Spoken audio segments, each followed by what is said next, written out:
Then, now,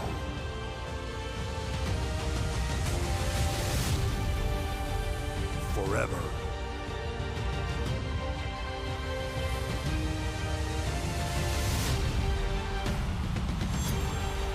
Together.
In a family that specialized in brute force over the years, perhaps no one better personified this than Rodney Wwe, nephew to the Wild Samoans, better known to the WWE Universe as the mighty Yokozuna. The family's first world heavyweight champion, Yokozuna arrived to WWE in the fall of 1992. An imposing behemoth, to say the least, Yokozuna would make an immediate statement, winning the 1993 Royal Rumble just a few months after his debut. This victory would grant him a WWE Championship match at WrestleMania 9, where he took on Bret the Hitman Hart. This meteoric rise to the top was only a hint of the dominance Yokozuna would have on WWE for the next year. 2 WWE championships, a WWE Tag Team Championship, victory over the era's titans like Bret Hart, Undertaker, Lex Luger, and Hulk Hogan. Yokozuna is my middle name. I'm named after my uncle. I carry it with like so much pride and weight on my shoulders just because of like what he's done for this business and like who he is as a person too. It's a cool middle name to have, man. I represent it with the pride, man, that I have. Hopefully, man, I'm making him proud by doing that. The manner in which Yokozuna melded incredible size with unspeakable agility shocked the WWE Universe, who to that point were used to their monsters hitting hard but moving slow. Yokozuna broke the mold, punishing opponents with super kicks, uranagis, leg drops, and of course, his devastating Banzai drop. A maneuver so effective that once it had connected, nobody kicked out of it. Nobody. Rodney was a very unique talent. I think the way he was able to handle all the pressure, it was kind of parallel to how he was in the ring. For someone to be so big and to be so nimble, you just don't see that very often. Rodney was one of those first solo guys, singles competitor guys that was able to go out there and really just make waves, make a big splash. I mean, pun intended, I guess. You know, that fool jumped in the pool, he'd knock out all the water, and that's the way it felt sometimes. He would go into those arenas and just suck in all the energy and be able to give it back. So when I look at Rodney, I see someone very similar to me, someone who understands the top, the very, very top of the game, the top position, and everything that goes along with it. In a career filled with so many highlight reel moments, perhaps nothing stands out more than when Yokozuna faced and defeated the so-called immortal Hulk Hogan at the first King of the Ring event in 1993. Looking to humiliate Hogan after the Hulkster stole Yokozuna's WWE Championship only 2 minutes after Yokozuna defeated Bret Hart for the title months earlier at WrestleMania 9, Yokozuna entered the ring totally focused on the task at hand. And on that night, he not only got revenge, but his victory would send Hogan packing from WWE for nearly 9 years. Hulk Hogan is finished. Many felt that Yokozuna had indeed killed Hulkamania.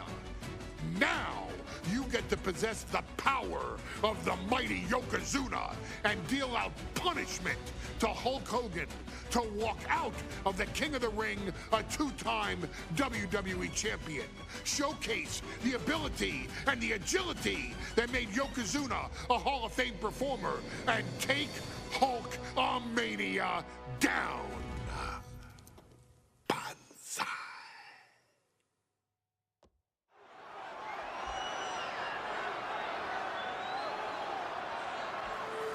Ladies and gentlemen, this is an event of international magnitude. Photographers from around the world as they are documenting Yokozuna's every move.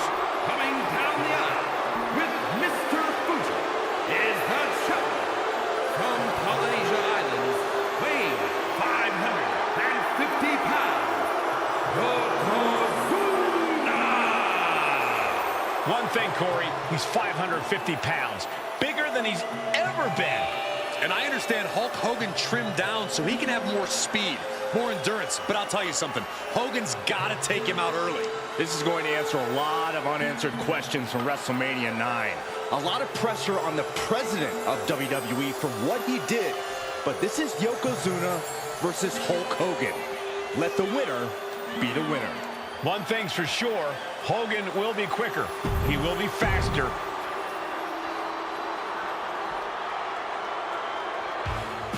Listen to this. What a phenomenal ovation for the WWE Champion. His opponent, coming down the aisle with his manager, the mouth of the South, Jimmy Hart, from Venice Beach, California, weighing in 302 pounds, the WWE Champion, Hulk Hogan. You can feel this facility shake, literally moving. The Raptors shaking with the ovation of the WWE Champion Hulk Hogan. Hulk Hogan thrives on these people. He thrives on the Hulksters, the little Hulksters. This is what keeps this man going. Hulk Hogan's relying on the fans. He wants to hear them cheer. He wants to draw strength from them. But Yokozuna's focused. He has not taken his eyes off Hulk Hogan. He is ready, believe me. The Hulkster ready for war. You can bet, ladies and gentlemen, it will be warfare here. Well, he's been saying for weeks that he is going to be the first man to slam Yokozuna. Oh, nobody slams Yokozuna. Well, we'll see. Hulk Hogan wanted to prove it was not a fluke that he beat Yokozuna. And now, we're going to find out if it was a fluke or not.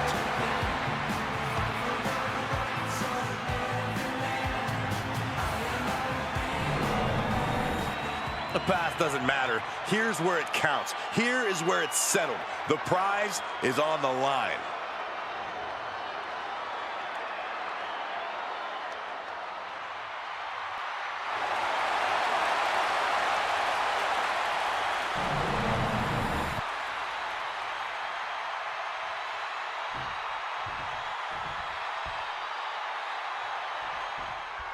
Mike McCall.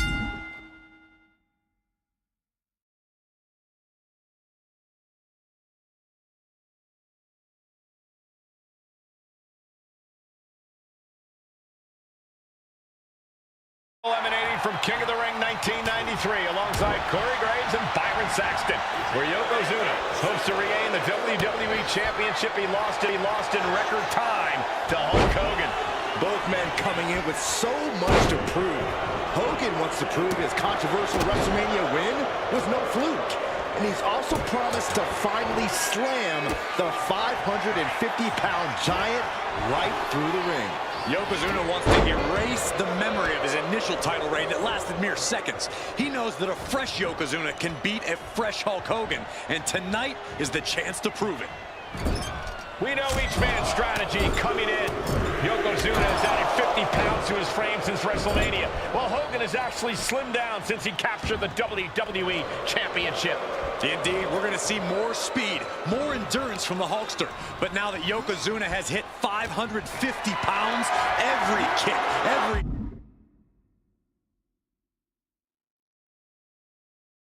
leg drop, and every bonsai drop will be even more impactful.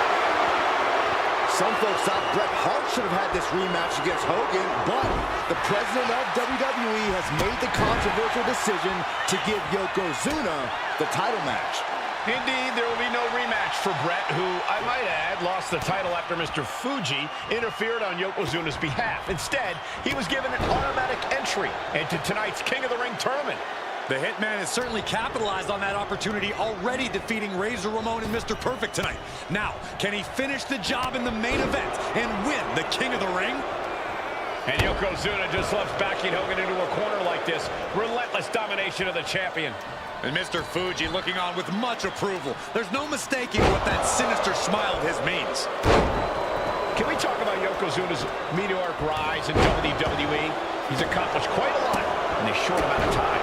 Just look at the man's track record at major events. He made his premium event debut with a quick win at Survivor Series, won the Royal Rumble in dominant fashion, and then captured the WWE title in the main event of WrestleMania.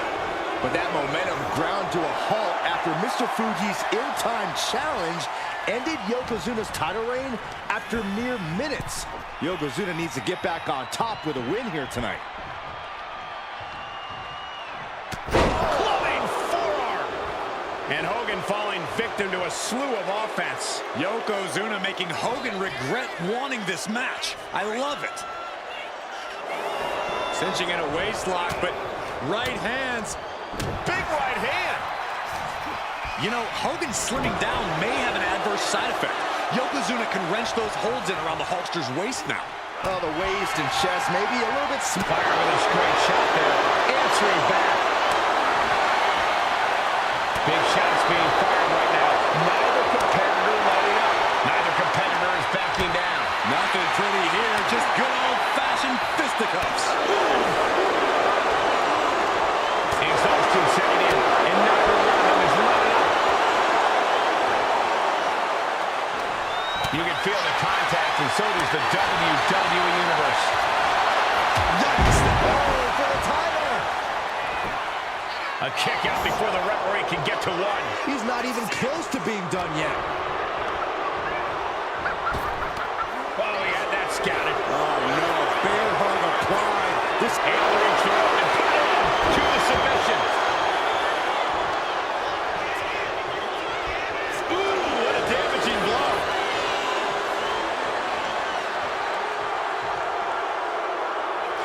Just end this now. Oh, he's playing possum!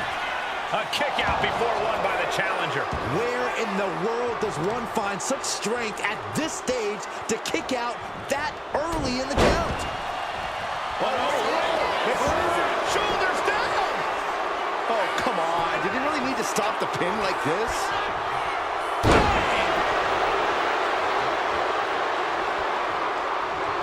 Ooh, bullseye! As we get deep into this match, Yoko now, belly-to-belly slam. That's got to be the end of Hulkamania. Jimmy Hart trying to rally. And a kick out by Hogan with authority. Hulk Hogan's not done yet. Hulk Hogan is coming alive. Yokozuna back to his feet. Big chop to Hogan. And Hogan's starting to hulk up here. How many times have we seen this over the years? These massive strikes from Yokozuna having absolutely no effect on Hogan. Hogan fired up. Hogan's ready to go. Hogan feeding off the energy of all the Hulkamaniacs. And here comes Hulk. And Yokozuna being backed up to the ropes. Big boot. I can't believe Yokozuna's still standing. Hogan continuing to pour on the offense.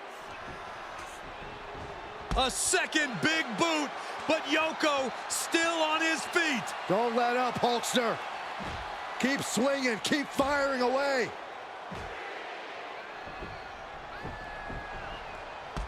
That boot, Yoko staggering, stunning, and he's down. Drop the leg, Hogan, drop the leg. Hogan, leg drop. Here's the cover on Yoko, who kicked out of the leg drop. What? Get Mr. Fuji out of there. Hogan feeding off the energy. Whoa, wait a minute. What is that photographer doing on the apron? There's a match going on. What the heck? What was that? What in the world just happened here?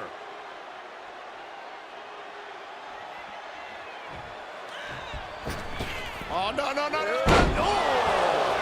Yokozuna demonstrating his full power. Hogan's in trouble. Just caught flush.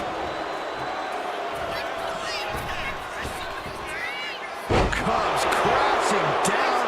Why on earth would he give up the pin? He's got bad intentions.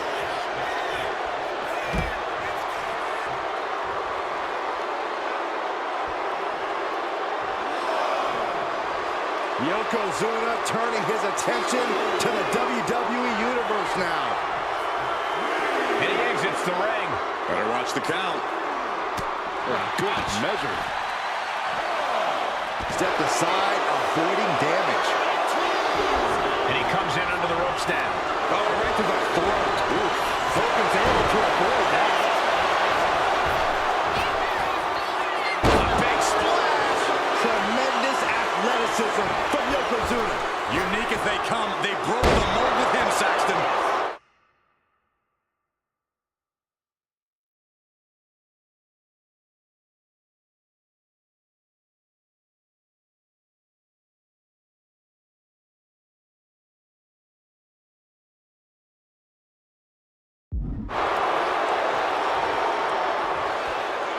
The big man, Yokozuna. Devastating leg drop. There's the pin for the championship. 3, no. Now is not the time to wallow in disbelief. Pressure must be kept on.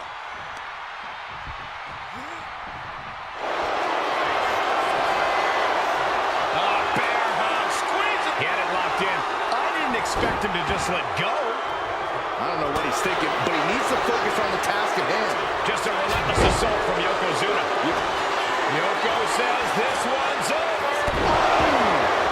That might have just sealed the deal on us having a new champ. And Yokozuna is once again champion. I can't believe it. The winner of this bout and new WWE champion, Yokozuna. We have the official word. Yokozuna is indeed the new WWE champion. We may have just witnessed the end of Hulkamania, gentlemen. There's no may about it, Cole. Yokozuna just conquered Hogan, and every newspaper in Japan is going to be filled with pictures of our new WWE champion. Here in the heartland of America, the heart of Hulkamania has just stopped beating. Hulk Hogan is finished.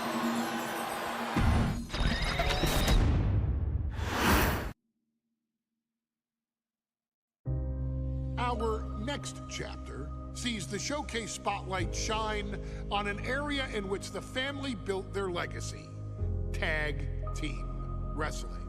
Starting with the Wild Samoans, Afa and Sika, all the way through to more recent champions like the Usos or Tama Tonga and Tonga Loa. This dynasty has always excelled in tag team competition, consistently showing an ability to dominate the division with a wide variety of looks. And the first team that we will look at, accompanied to the ring by Alpha himself. Fatu and Samu, the Head Shrinkers. They put the fear in people's hearts. That's what the Head Shrinkers did back in the day. Second to none in that ring. You know, hard-nosed, battle-tested. They went for it every single night. More astute fans may also know that early in their journeys, Samu and Fatu were managed by me, Paul Heyman, then known as Paul E. Dangerously. and the SST, the Samoan SWAT team. The Samoan SWAT team is here. Vengeance is mine. Already an imposing force that early on, their future greatness was obvious to so many industry experts. Alpha, more than anybody, knew he had the team on his hands, with Samu being his son and Fatu his nephew. The tribal elder was able to mentor both, instilling in them the same unrelenting approach to competition that made the wild Samoans world famous. The team toured through regional promotions before a quick stop with me in WCW, but WWE was always their goal.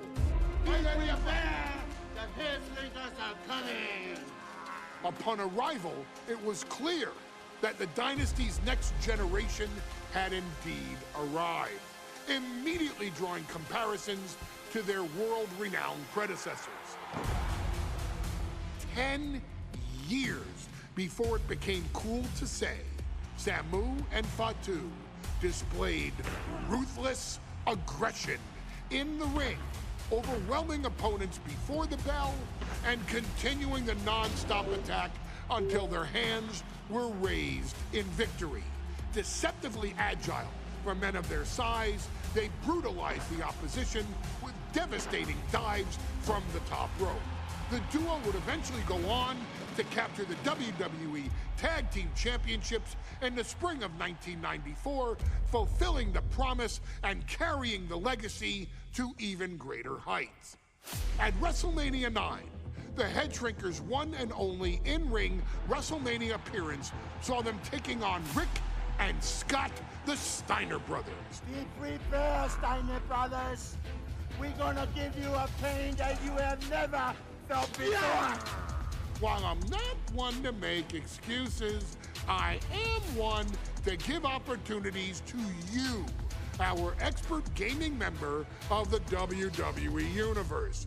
And so, today, you have the opportunity to make things right.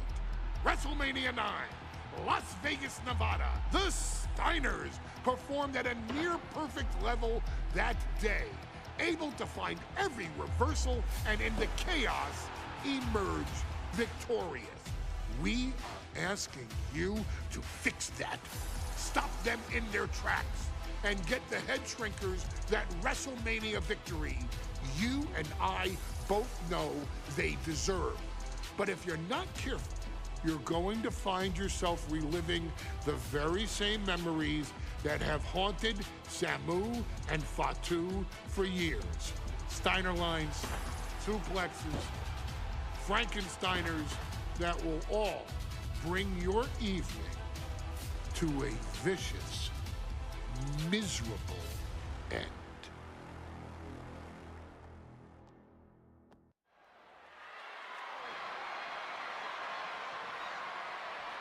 One of the toughest teams in WWE history.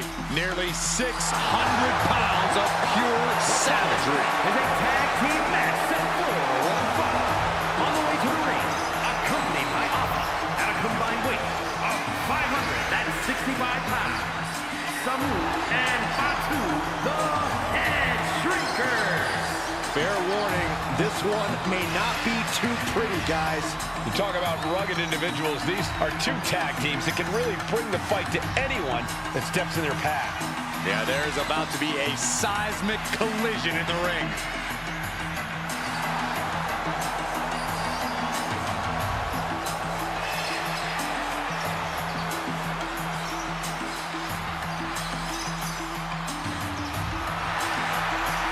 This match means so much to the Steiners and to the Head Shrinkers. Well, the whole world is focusing on WrestleMania 9, and the last thing you want to do is come up on the short end. Pride is on the line, and as is a stake to the claim of being the toughest team in all of WWE.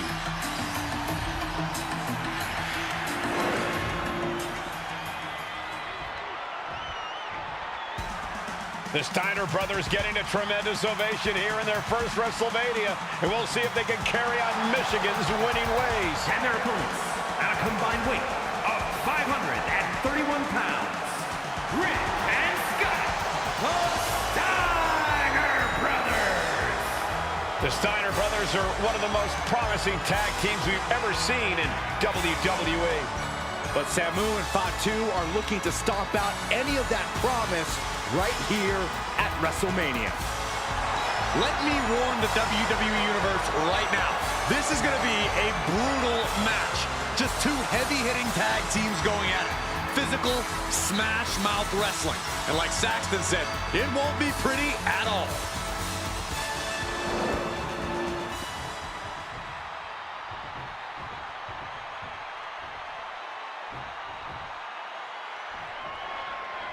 Big fight feel in Las Vegas as gladiators face off here at WrestleMania 9. And we are watching four men who would have been right at home inside of a Roman Coliseum. The Head Shrinkers and the Steiners are ready for a true battle. Both teams are relatively new to WWE, but we've seen that each duo is not afraid to get physical. Each side is looking for their first WrestleMania win, and they will do anything to earn it. Blackjack, hot shot off the top rope. Samu and Fatu, already some success in the tag division tonight. Could really be their coming out party. Well, they certainly have a tradition to uphold, Cole. The man in their corner, Appa, has held the WWE tag titles on 3 occasions, and he's primed to bring the Head Shrinkers to the top as well. There may be an abundance of togas in the arena today, but you're not going to see a lot of Greco-Roman wrestling out of the Head Shrinkers. They're just looking to hurt the Steiners. And that actually may help Samu and Fatu here. The Steiner brothers have earned most of their wins by utilizing their amateur wrestling skill set. I can't imagine they'll get many grappling opportunities against dedicated brawlers like the Head Shrinkers. Boom! Oh, God. Just using their foot as a weapon. Boot right to the throat. The whole world is focused on WrestleMania 9 tonight. The last thing you want to do is come out on the wrong side of a match like this.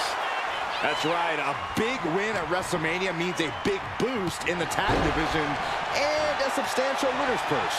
I don't think the Head Shrinkers concern themselves much with the financial matters, Saxton, but they are dead set on proving they're the toughest dudes around.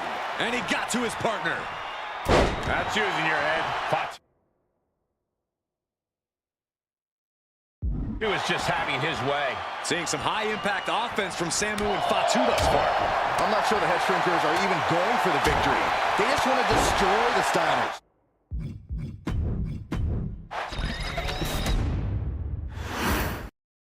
WrestleMania 9 rolling on with a potential show-stealing match, guys. Two very hungry tag teams facing off.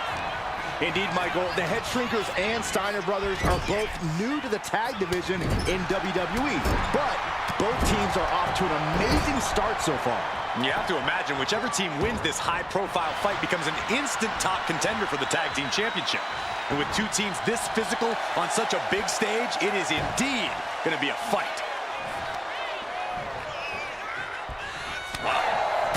The Head Shrinkers accompanied to ringside by Alpha, but he's not the only tag team legend serving in a managerial role tonight. That's right, Michael. Just like Alpha, Mr. Fuji earned many WWE tag titles as a wrestler. But now, he's hoping to lead Yokozuna to the WWE Championship. And looking at all the top young talent in this ring, I see many other main event stars of the future that could follow the lineage of Yoko. Has him in the corner, thinking of the next move. Oh, and a headbutt. Looks like he just got rocked there. Samu's offensive wherewithal was on point. There may be an abundance of togas in the arena today, but you're not going to see a lot of Greco-Roman wrestling out of the head shrinkers. They're just looking to hurt the Steiners. And that actually may help Samu and Fatu here. The Steiner brothers have earned most of their wins by utilizing their amateur wrestling skill set. I can't imagine they'll get many grappling opportunities against dedicated brawlers like the head shrinkers. Bang! He finds a counter. Nice takedown, stack for the pin. And now a pin of their own. Well, this is unexpected, Byron. Yeah, I'm guessing he wasn't fully in position.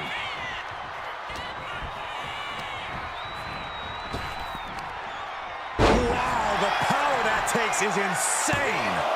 Kick out at one. Getting the shoulder up before two tells me the end is not near. Tag, there it is. Dominating shoulder tackle. Samu dishing it out now. The head shrinkers smartly keeping themselves out of the grasp of Rick and Scott Steiner.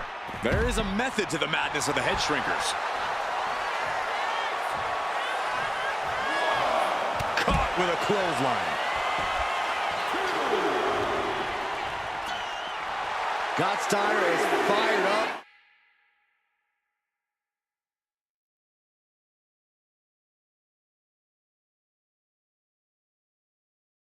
And ready to go.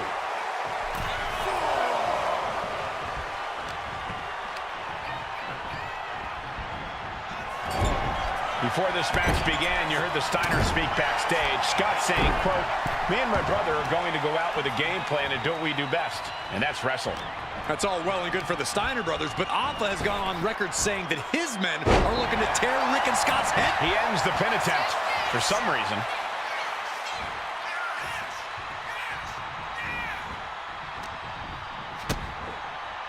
Double underhook. Driven down with a powerbomb. The powerbomb's not meant to be pretty, but oh man, does it get the job done. Yeah, pretty sure they don't want to be taking any more of those. Able to slip out of that one. Shoulder tackle. Coming in off the tag. Oh, what a headbutt. As we find ourselves surrounded by all this pageantry, do you think either of these teams is feeling the pressure of their first WrestleMania? I can tell you that Samu and Fatu truly did not care. Alpha has turned these men into brutal fighters who simply want to destroy their opponents no matter where the fight takes place. And as for the Steiners, we know they have big match experience, tons of amateur championship bouts in college, and some of WCW's biggest events. But even those can't hold a candle to the spectacle of WrestleMania. A clinic of counters being put on by these competitors.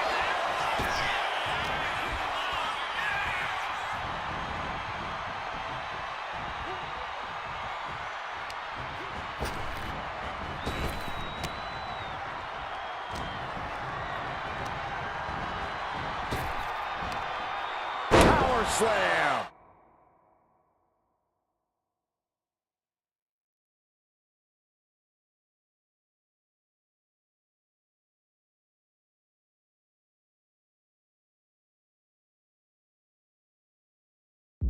An unyielding showing of authority, no two ways about it.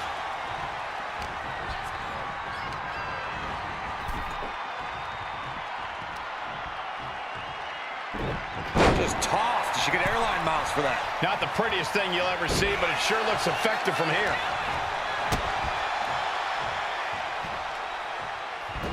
Scott gets waylaid.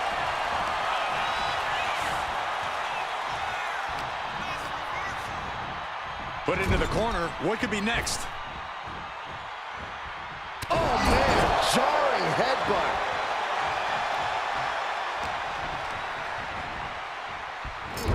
Our referee unable to evade the contact there. Headbutt! Oh!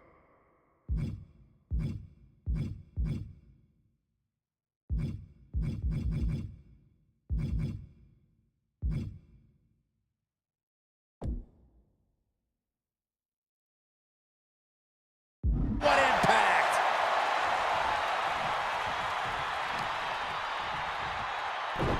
Snapmare. A steady stream of moves taking out Steiner. Seeing some high-impact offense from Samu and Fatu thus far. I'm not sure the head shrinkers are even going for the victory. They just want to destroy the Steiners. He's getting fired up now. Really lifted off the mat, suplex position. what? Thanks for coming. Is that enough to finally put down the head shrinkers? Samu sensed that was coming.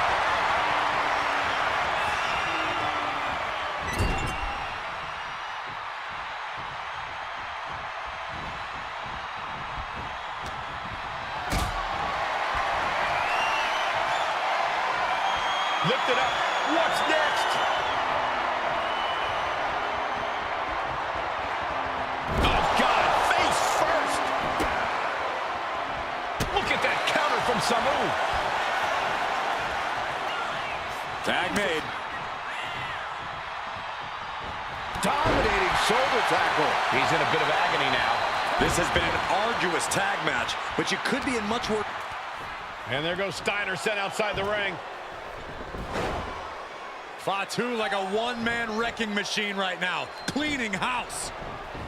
Oh, look at this, the power by Scott Steiner. But the tag was made and Scott not aware. Big kick. Scott Steiner did not see the blind tag made by Samu. Oh, this is not looking good for Steiner. And this is what the head shrinkers do. Top-tier tag team wrestling. Steiner didn't see the tag, decided to hot dog around, and got a foot in the face for it.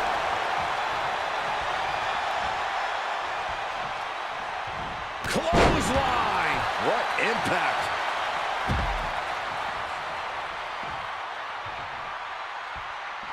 Oh, no. Has him lined up for the kill shot. And now gets tossed into the ring. Bam! Man.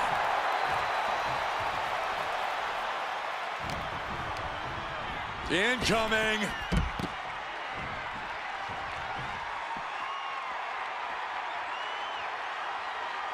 Clothesline. Good Lord. So effective. And he slides him back to the mat. He's climbing the turnbuckles to the top. On the top. Misses big time. Clothesline. He tags in his partner.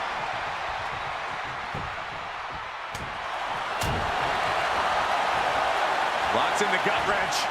Suplex. Taking things to the top rope.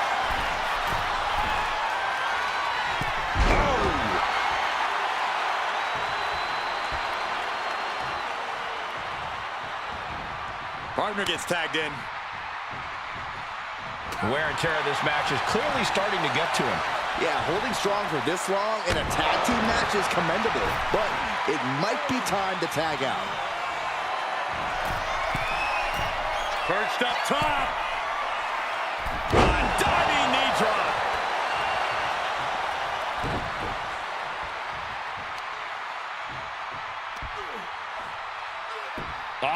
Right into the shoulder. That's gotta hurt. Oh, what a kick. Stomp after stomp after stomp. Clothesline. Smothering offense now from Fatu. I don't see Fatu slowing down anytime soon. Oh! Into the turnbuckle yet again. Into an overhead suplex.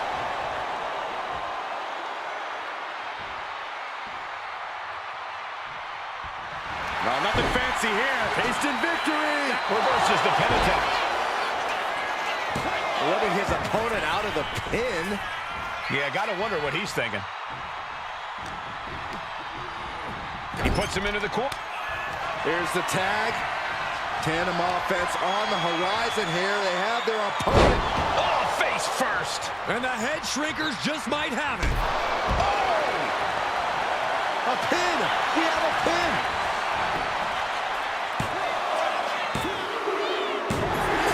And the head shrinkers get the win.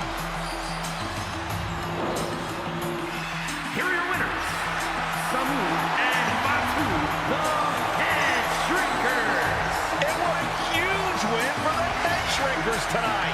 Samu and Fatu making their family proud and proving themselves as top contenders in the tag division.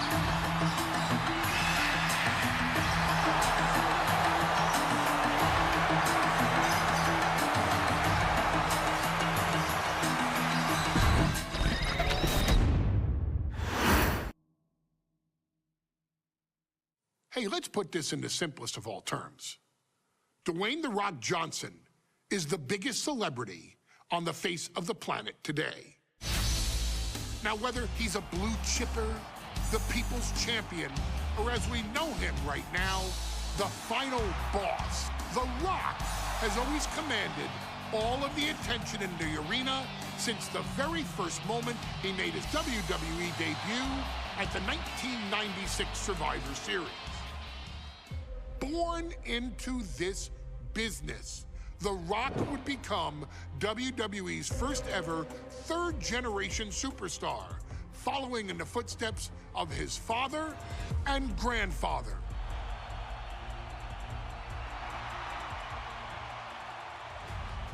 Who had competed in WWE rings before him.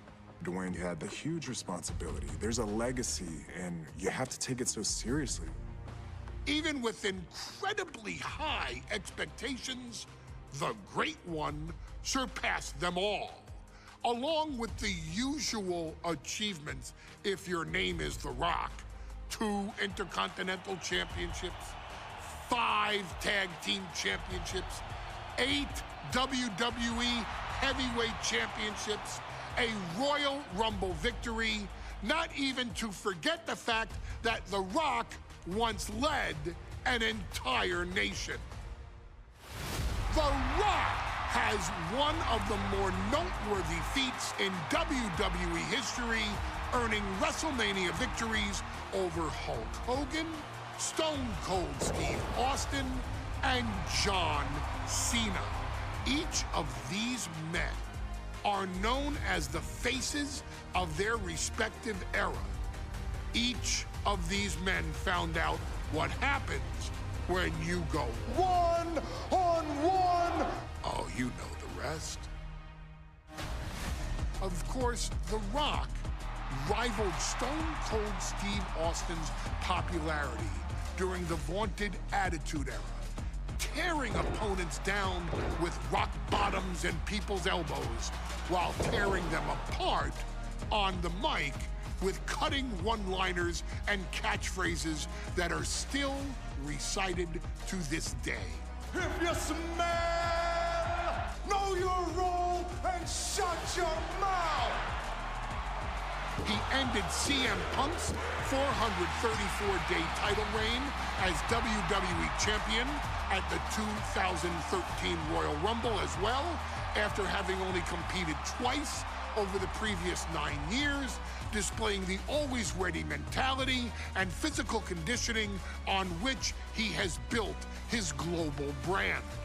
But you don't need me to rattle off The Rock's resume to you, now do you?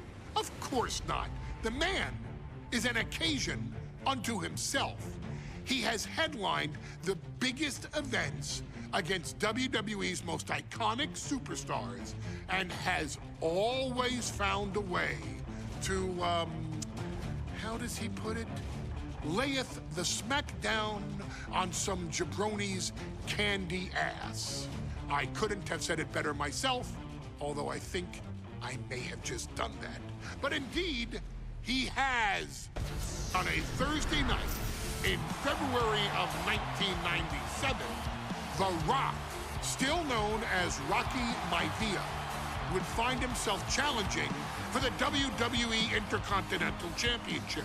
Only a few months into his tenure, he would be matched up against a face that would ultimately become one of his most familiar and hated rivals, Triple H, Hunter Hearst Helmsley. Seemingly overmatched by a more seasoned opponent, a youthful Rock would demonstrate all the traits that have come to define him in the years since. Tenacity, high IQ, and that legendary Samoan strength to ultimately surprise Helmsley and kick off the first championship reign for Rocky Maivia. It would be the first step of a journey that has ultimately led The Rock into the pantheon of WWE's elite. So now it's all in your hands. It's up to you to showcase the undying drive that makes The Rock the hardest worker in the room to deliver a shocking upset against the Greenwich snob himself. Guide The Rock to victory over Triple H at a very special Thursday, Raw Thursday, to give the first jolts to what would be.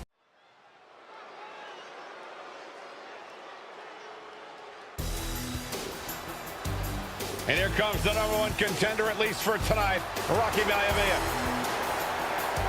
The following contest, scheduled for one fall, is for the WWE Intercontinental Championship. Making his way to the ring is the challenger from the South Pacific, weighing in at 275 pounds, Rocky Maivia. A blue chip talent with a bright future.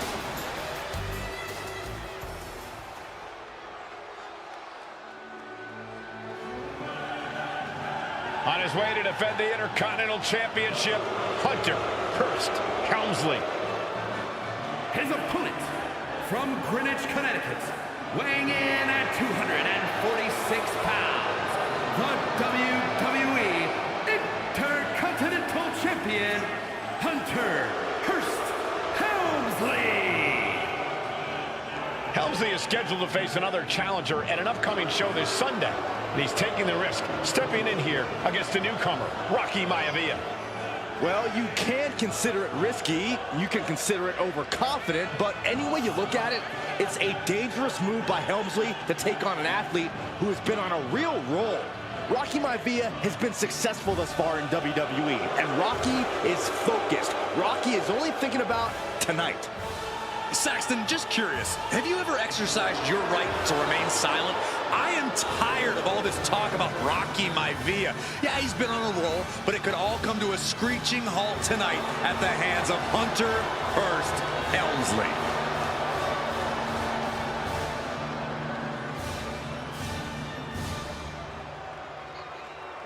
You can see it in the eyes of each individual. Only razor-sharp focus when this much is on the line.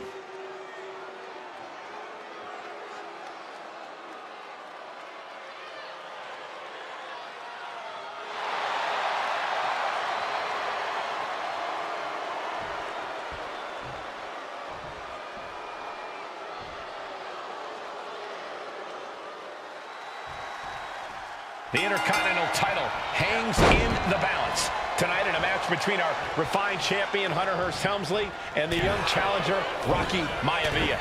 Rocky Maivia has a lot to prove here. The third-generation up-and-comer would love nothing more than to grab his first championship tonight and send a message to the WWE that Rocky Maivia has arrived.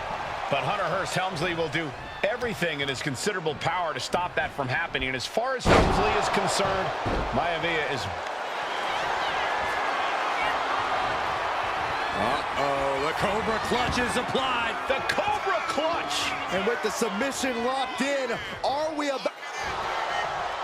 Elbows trying to free himself, and he escapes. Turns it around. And conspicuous by his absence is the butler of Hunter Hearst Helmsley, who has been intervening in matches as of late. Who knows if he might show up. Yeah, unfortunately, that's just another thing Maivia needs to worry about. Rocky has bigger problems in the ring, gentlemen. Biggest match he's ever had. Live, worldwide television. He's got to have a stomach full of butterflies. What's it going to take for Hunter Hearst Helmsley to retain his Intercontinental title here? How can he get the better of Rocky Maivia? Well, the champ needs to put this young upstart Maivia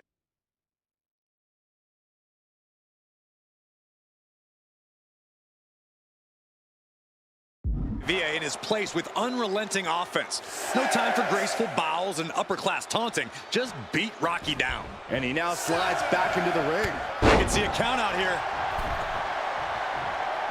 Just manages to beat the count. There it is. Before this match, I was talking to Helmsley, and he said he can beat the snot out of this Maivia kid in less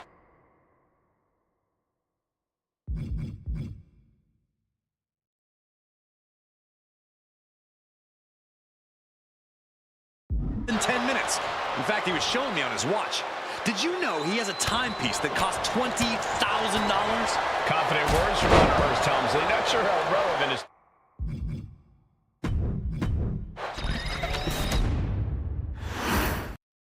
The Intercontinental Championship is on the line here between two superstars who don't have anything nice to say about one another. The challenger, Rocky Maivia, and our current champion, Hunter Hearst Helmsley. Well, Helmsley is our champion for a reason. He's a cut above the rest, a higher class of in-ring. Cobra clutch. And he decides to let his opponent out of the hold. Might have felt like he was losing a grip and didn't want the opposition to counter out of the submission. Oh, toss to ringside. And we know Rocky doesn't have the same experience as Helmsley, and that could be a developing story as this match progresses. And this is where an experienced wrestler like Helmsley can take a young wrestler and pick him apart, take advantage, capitalize, and win. Smothering offense now from Rocky. The power of Rocky Maivia is too much for Helmsley right now. Rolling into a monkey flip. I honestly can't believe we just saw a human being tossed like that. And Rocky is delivering solid damage, but needs to remember to get Helmsley in the ring. The title can't be won outside of the squared circle. What's it going to take for Hunter Hearst Helmsley to retain his Intercontinental title here? How can he get the better of Rocky Maivia? Well, the champ needs to put this young upstart Maivia in his place with unrelenting offense. No time for graceful bows and upper-class taunting. Just beat Rocky down.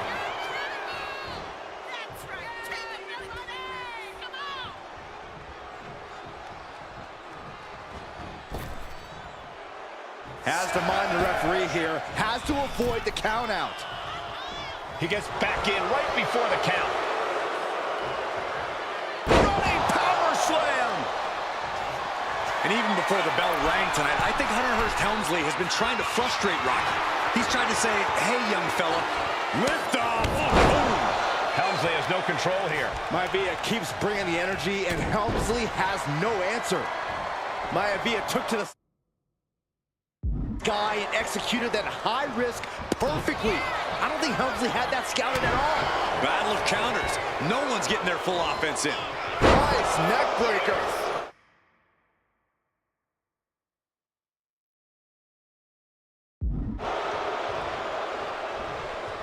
Oh, man.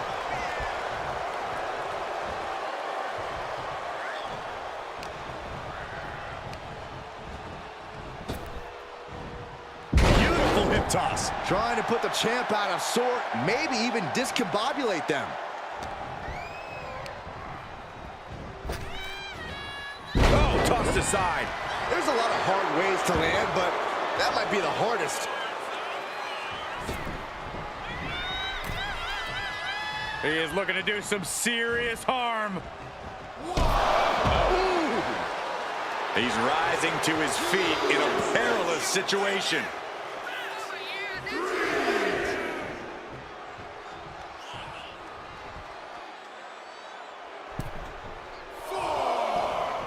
Closed fist connects.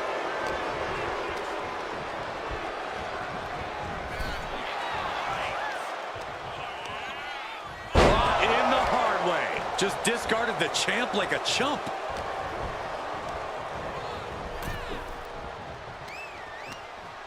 Hip toss. It wasn't the height or distance that caused the damage, but they certainly... Hunter whipped into the corner. Nobody home. Rocky hit hard. And now Hunter looks to take over this match. Helmsley muscling Maivia up to the top turnbuckle and a big right hand. Helmsley with something big in mind here for his challenger tonight.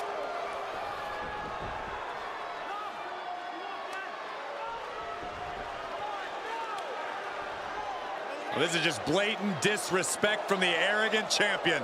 Almost daring Rocky. Hey, you really want my title? You really think you're going to be Intercontinental Champion? Up to the top. Hooking Rocky into a superplex. This could be it. Can Hunter capitalize?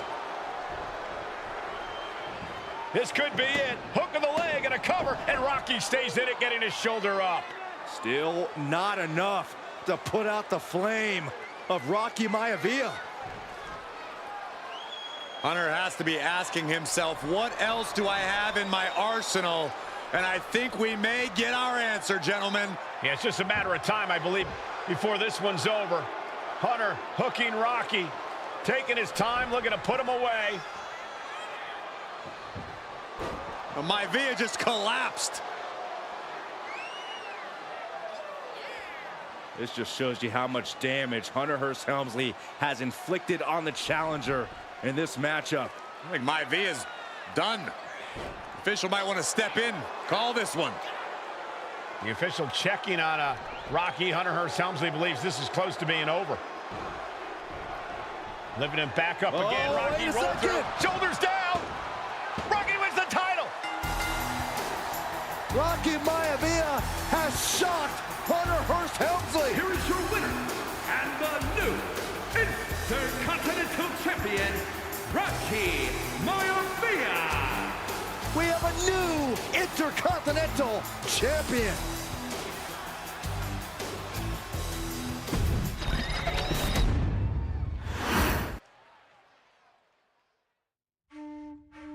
In a family of elite combat athletes and top-tier performers, the final boss has always stood out, even when he was just a blue chipper. But there wouldn't be a final boss, there wouldn't even be a bloodline if it wasn't for The Rock's grandfather, the High Chief Peter Maivia. You can think of him as the first boss. Predecessor to the tribal chief. He is one of, if not the foundation for our family. The Wwe 2K25 wrestling dynasty. I don't think there's anybody more responsible for what's going on now than the High Chief himself. Peter Maivia isn't simply one of the two principals behind the sacred blood bond.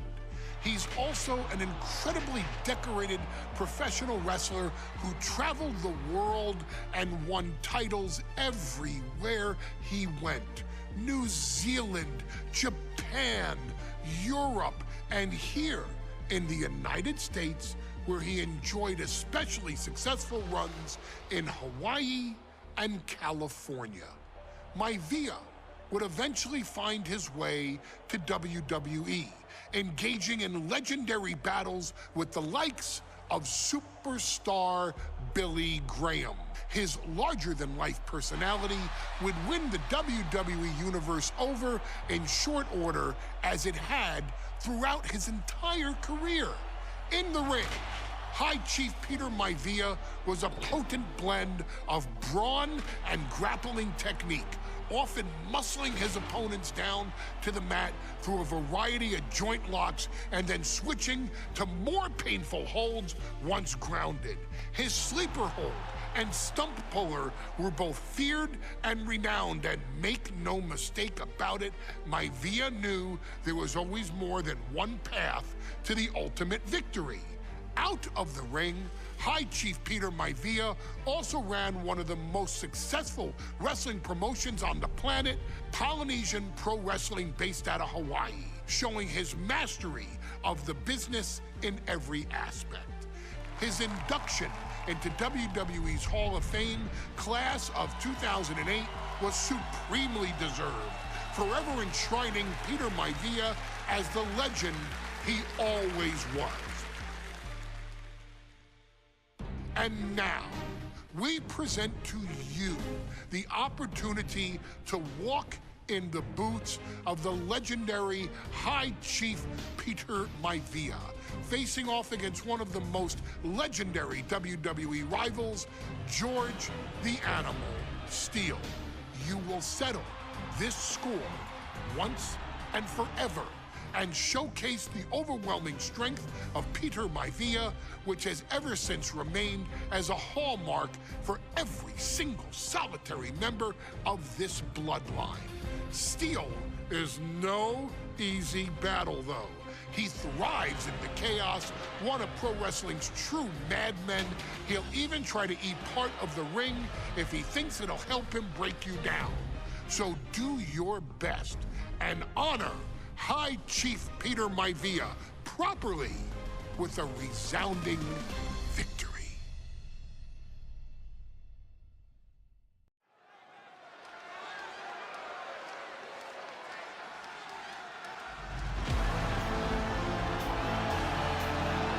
Uh-oh, somebody called the local zoo.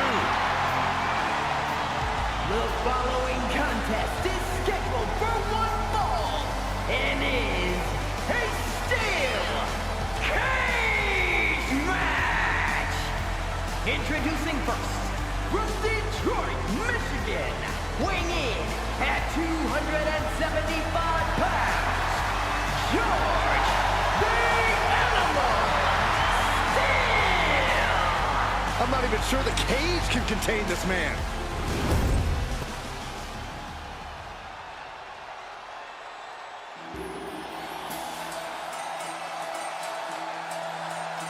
And strolling down the aisle, the opponent of George Steele, Peter Maivia. Always a chaotic matchup. His opponent from the Isle of Samoa, weighing in at 275 pounds, High Chief Peter Maivia. Steele had better keep an eye on Maivia because Maivia is a true brawler. Few men can handle the chaos of the animal inside a steel cage, but I believe the High Chief is ready.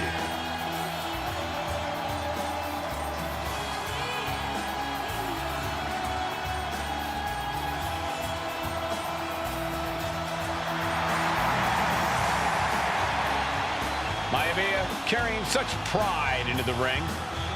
Very stark contrast to Steele. We'll see which prevails tonight.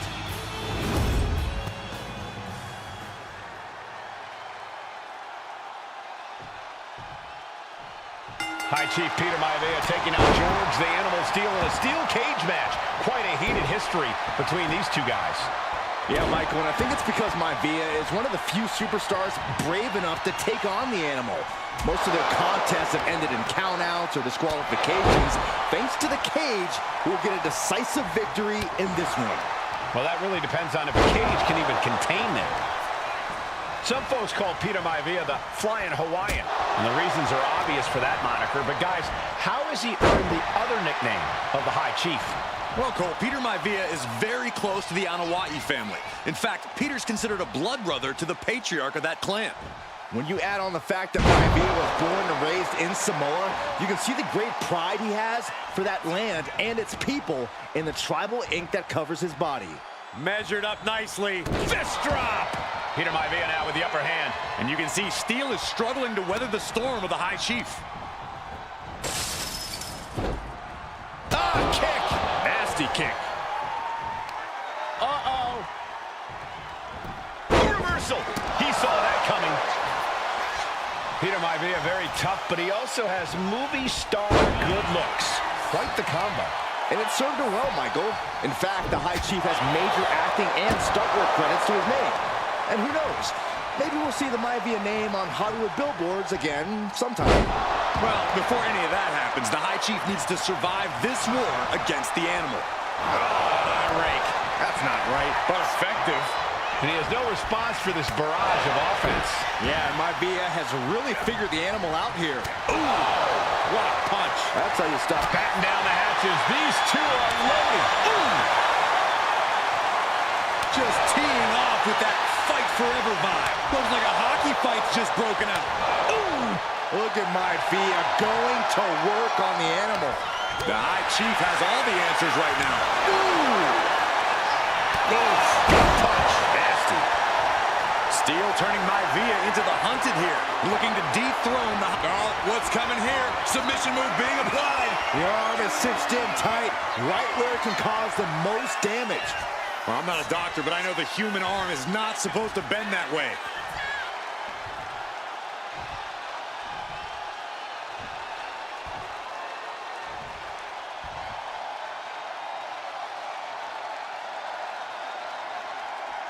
Able to punch his way out.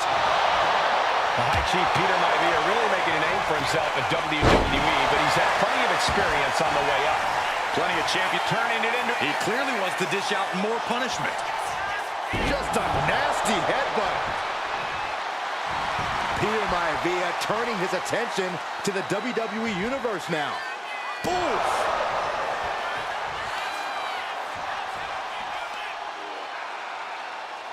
That's how you wear down your opponent. Crank in the head. Ooh.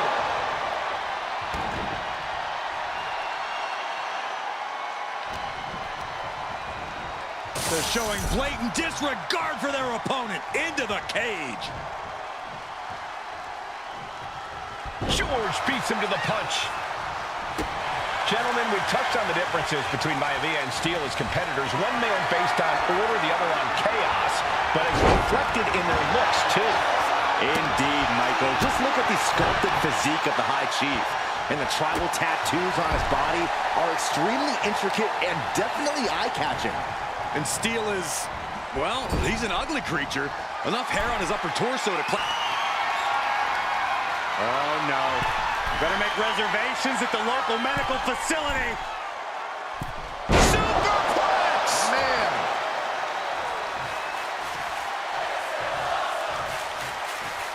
Punch right in the head. Oh, good night. Sorry. Look at this. Ooh, right to the arm. George the Animal Steele might be a bit of an underdog here. In fact, he lost the match by countout to the High Chief. In Steele's defense, I'm not sure he knows how to count exactly or how to read a rule book. So he's got to be happy to be in this cage. Well, Maivia is called the High Chief in part because of his commanding presence in the ring. He's more than ready for what the animal will throw at him, even inside a cage. Powerbomb! And he's brought down from his climb with a thud. Has to refine a balance. It's hard to gather your whereabouts once you fall off the cage. Man, a little extra luster behind that kick. So much damage inflicted. Fist drop! Went after the head and neck again. Maybe trying to rattle the opposition's balance. The animal has to be elated to be in this steel cage against one of his biggest rivals, no less. Yeah, Byron, we've seen the animal brandish a weapon against Peter Maivia before when it was against the rules. The High Chief better be prepared for Steele to get even crazier. Oh, Maivia is prepared, all right. The man is extremely tough and agile. In fact, the High Chief's entire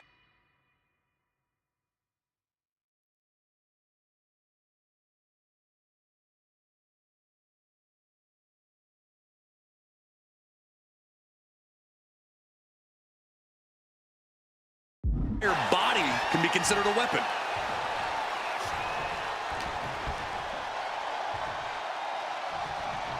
Running power slam! Momentum is all with Maivia. Hold on a second. He might be finding a submission hold. Oh, no. Now possibly setting up for a submission maneuver. A stump puller. Trapped in the clutches of this submission. This is brutal. It's locked in. And he just decides to end the hold. Wonder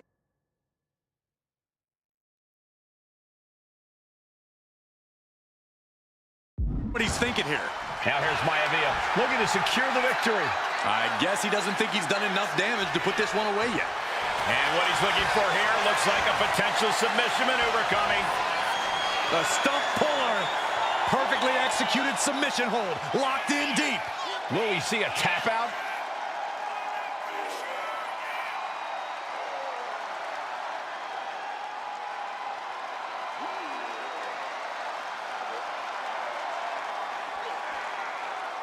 And wait a second. Interesting turn of events here. Yeah, he just released the hold, and I'm racking my brain wondering why.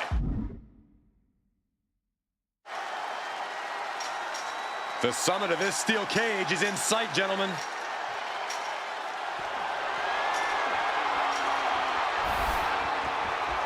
At last, he's climbed to the top of the steel cage. And all he has to do is finish getting over the top of the cage, and he's home free. You can almost taste it now. having a problem lifting that other leg over.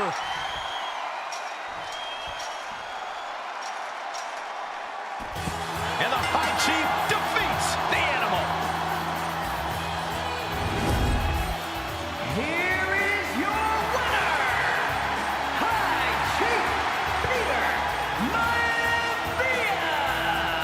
Anytime these two have faced off, it's been eye for an eye. But the steel cage has finally delivered a...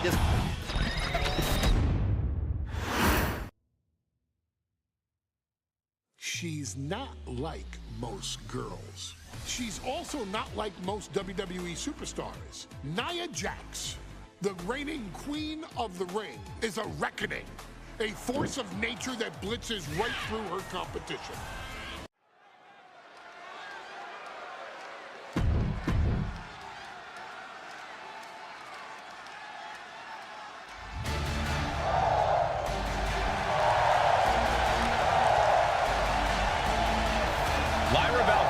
Fancies herself a Morrigan, which is an Irish goddess of war. As they were on the battlefield, they used to take the shape of ravens to fly around and decide who would live and who would die. That is what Lyra Valkyria is bringing to the ring here tonight.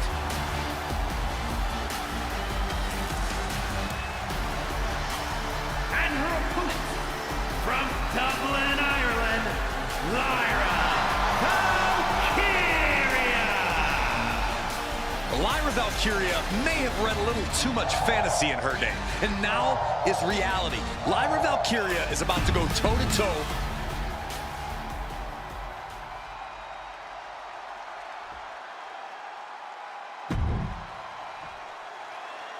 And it's all come down to this, the finals of the 2024 Queen of the Ring tournament. Jax Valkyria, who will walk out of Saudi Arabia with a crown. And Nia now misses wildly. Lyra goes up over the top. Nia's got it caught, though. Lyra trying to rely on her technique to bring down the irresistible force, but having no luck at the moment. I'm not sure this is going to work either. Jax just entirely too strong, but whoa! That was interesting. Oh, nice athleticism by Valkyria. Even Jax might be a little impressed. I wouldn't go that far, Saxton. Here comes Nia, just imposing her will on Lyra Valkyria. Again, Lyra showing how resourceful she is, applying the sleeper to Nia Jax. Lyra tried to hold on. And now Nia Jax in control, and she's going to look to put Lyra away. Nobody home, set outside the ring, and Valkyria's got a chance. Huge window of opportunity. Right now for Lyra Valkyria to strike. Lyra may actually pull this off. Lyra may become queen. Lyra has the advantage. She has Nia reeling. But Lyra can't win Queen of the Ring with Jax on the outside. This match has to end in the ring.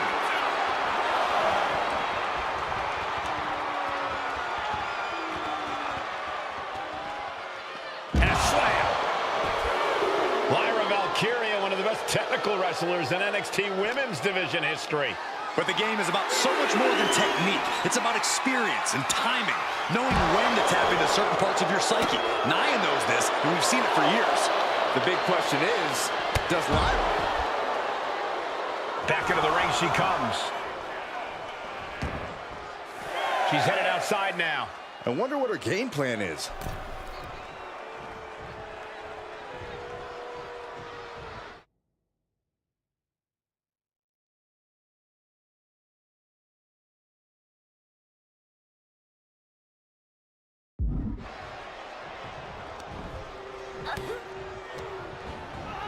Goes into the corner. Boom! What a headbutt! And Lyra only finds herself on the defensive. Yeah, Nia is just buzzing right through Lyra here. In just a matter of minutes, we'll have our second Queen of the Ring. The first, of course, being Zelina Vega. But you've got to believe that Zelina will want a shot at whichever woman wins this. She beat the woman now known as Piper Niven that night, so you know Queen Zelina can strike down an enemy of any size. Well, if you're Lyra Valkyria, what do you do to pull off a massive upset tonight? Well, Lyra's a technical wizard, Cole. In fact, from a technique perspective, she may actually have Nia Jax out.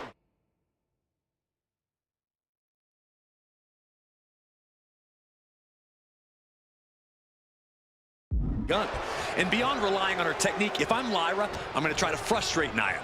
I don't know how possible that is, but if you frustrate Nia, she may make a crucial mistake.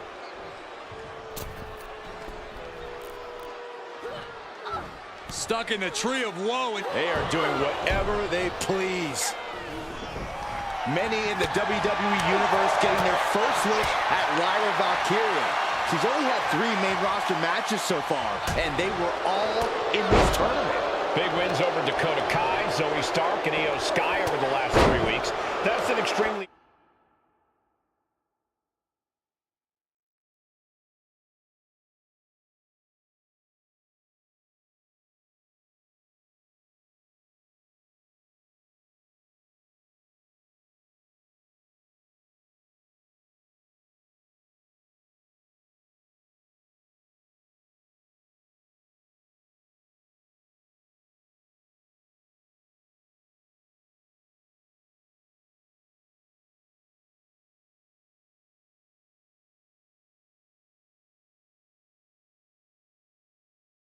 impressive start for Lyra. Wow, undefeated for 3 weeks? When Nia Jax joined the main roster, she didn't lose a match for over 7 months, and Jax has stayed that dominant for years.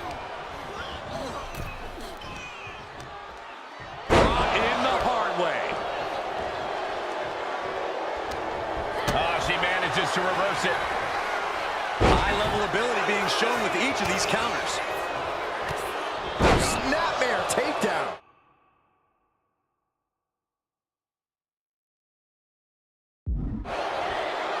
There's so many moves at Nia's disposal that she can end this match with. For Lyra, not nearly as much. Yeah, I can't imagine it'll be easy for Valkyria to pick up Nia Jax and drop her with the Nightwing. Please, let's call the move by its real name. It's a Samoan driver. You think Nia Jax doesn't have the Samoan driver scouted? Oh, clothesline.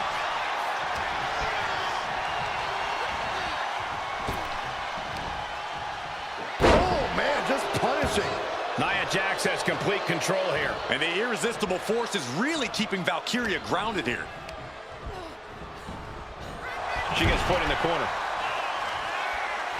Forearm smack. Oh, yeah, she is really getting fired up. Kick to the midsection prevents the attack.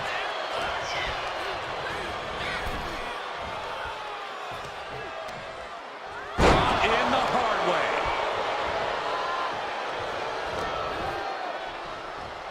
Valkyria crushed in the corner by Jax. Squashing Lyra in the corner, and the beginning of the end may be near. And Nia now, with Lyra on her back, going to climb up to the second rope. This is a scary situation for Lyra. Oh, look at this, maybe not. No way, there's no way. Oh, my. Oh, no. Good night, Annihilator. Here is your winner and the new Queen of the Ring, Nia Jax. What a victory to the brand new Queen of the Ring. Nia said she would do it, and she backed up her claims. And now the Chief Content Officer of WWE, Triple H, going to come in to congratulate Nia Jax, officially crown her the Queen of the Ring. Absolute dominance by the new Queen.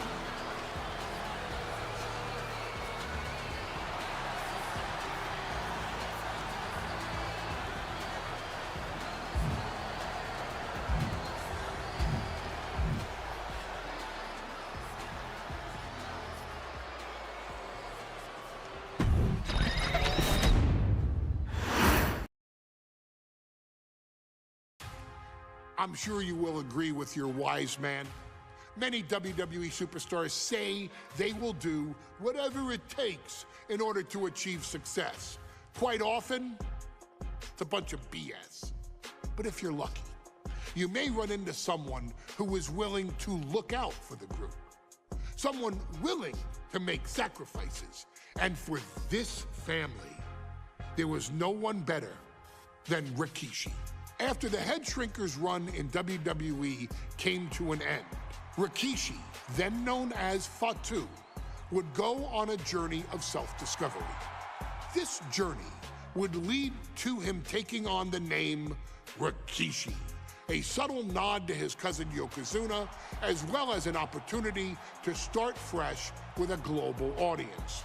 Well, my dad, you know, when he became the Rikishi character, when you think about Samoan wrestlers, right, or mean, or aggressive, he made it like his own flavor, right? You know, he had the blonde hair, still carried the aggressiveness, but I think he just wanted to add like a little flavor to it. But it became even more popular to our culture. Rikishi blitzed WWE from the jump, devastating opponents with new tricks and winning people over with his fat-ass dance moves. That Rikishi is fat, all right. P-H-A-T. And with this wave of newfound momentum came even more success, with Rikishi capturing the WWE Intercontinental Championship and displaying incredible athleticism in iconic moments like when he dove off the top of the steel cage. The year 2000 belonged to Rikishi. But little did anyone know, Rikishi held a dark secret regarding a decision he'd made not for his own benefit, but for the benefit of the family. It was at the 1999 Survivor Series that Stone Cold Steve Austin was hit by a car in the arena parking lot, forcing him from the main event later that night for the WWE Championship. For nearly a year, all of WWE was consumed with figuring out who was driving that damn car and why Austin was targeted in the first place. The verdict came in. The car was driven by Rikishi. Rikishi would stand strong. Stone Cold Steve Austin. I didn't do it for me. I did it for The Rock. What? Rikishi would lay out a years-long gripe that WWE preferred Steve Austin to The Rock, and so Rikishi had made sure that The Rock's only competition had been removed from the picture. Rikishi sacrificed his own popularity to reach this goal. The Rock thrived while Austin was on the shelf. For Rikishi, the struggle and fall was all worth it.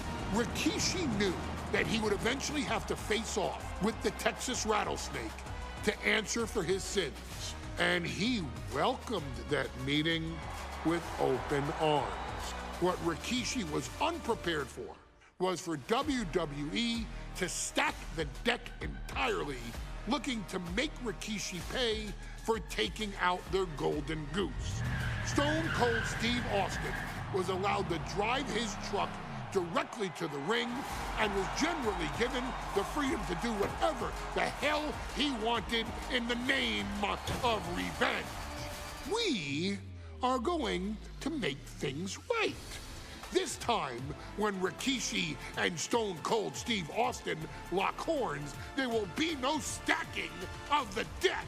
Someone willing to give of himself so that his family, this family, can succeed, deserves better.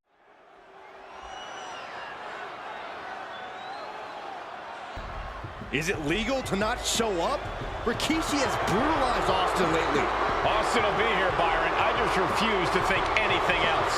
The following contest is scheduled for one fall. That is a no-holds-barred match. Introducing first, from the Isle of Samoa, weighing in at 424 pounds, Rikishi. We have learned more about Rikishi in the last couple of weeks than we knew about him his entire career here in WWE. He said he ran over Austin not for himself, but for The Rock. Right, and now he's coming out here, and I guess if Austin doesn't show up, the general manager is going to have to come out here and declare this is a forfeit, and Rikishi's going to win it. This man makes me sick.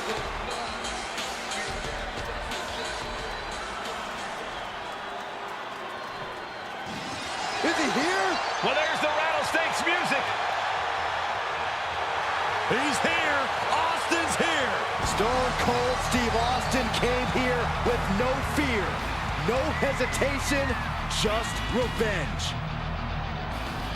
His opponents from Victoria, Texas, weighing in at 252 pounds, Stone Cold Steve Austin! Austin fought for his life to make it back here, to make Rikishi pay. Now there is no way Rikishi can escape the Texas Rattlesnake. It's been almost a year since Austin competed in the ring. Austin is a man possessed. Rikishi feels good about running over Austin and said he'd do it again. That man is sick. Well, Rikishi made two mistakes. One, trying to end Austin's life. And two, not being man enough to finish the job. Austin's going to absolutely tee off on Rikishi. This one is going to get ugly in a hurry.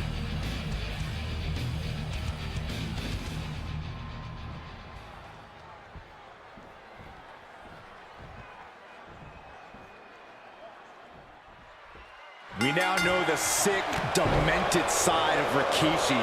Rikishi almost cost Austin his life. Instead, he's here tonight to finish the job. Listen, Rikishi has seen members of his family be skipped over while other superstars skyrocketed to unimaginable heights. Taking flight. Felt like a boulder out of the sky and absolutely flattened the target. Clothesline. Yeah, Byron, I just cannot see any legitimate reason to run over Stone Cold like Rikishi did last Survivor Series. I mean, Austin does ruffle the feathers of a lot of people, Michael, but I don't think any of his rivals would go to the disgusting lengths that Rikishi's gone to. Oof! Lands the haymaker. Samoan drop! Oh, man. Austin dodges that one. Rikishi feeling like he has a job to finish tonight. A career in Stone Cold's to bring to an end. Ah, what a smash! That is just insulting. Now Rikishi has the firm upper hand. No one holding Rikishi's family down now, taking out all those years of frustration on Austin here. We talk a lot about Austin being prepared for a fight. Talk about the Rattlesnake preparing to make Rikishi a dead man. Well, right now it's Rikishi doing the brawling. Rikishi's disdain for Austin looks greater than even we anticipated. And now he's back into the ring. Taking this match to the outside. Stone Cold not even a little close to backing down here.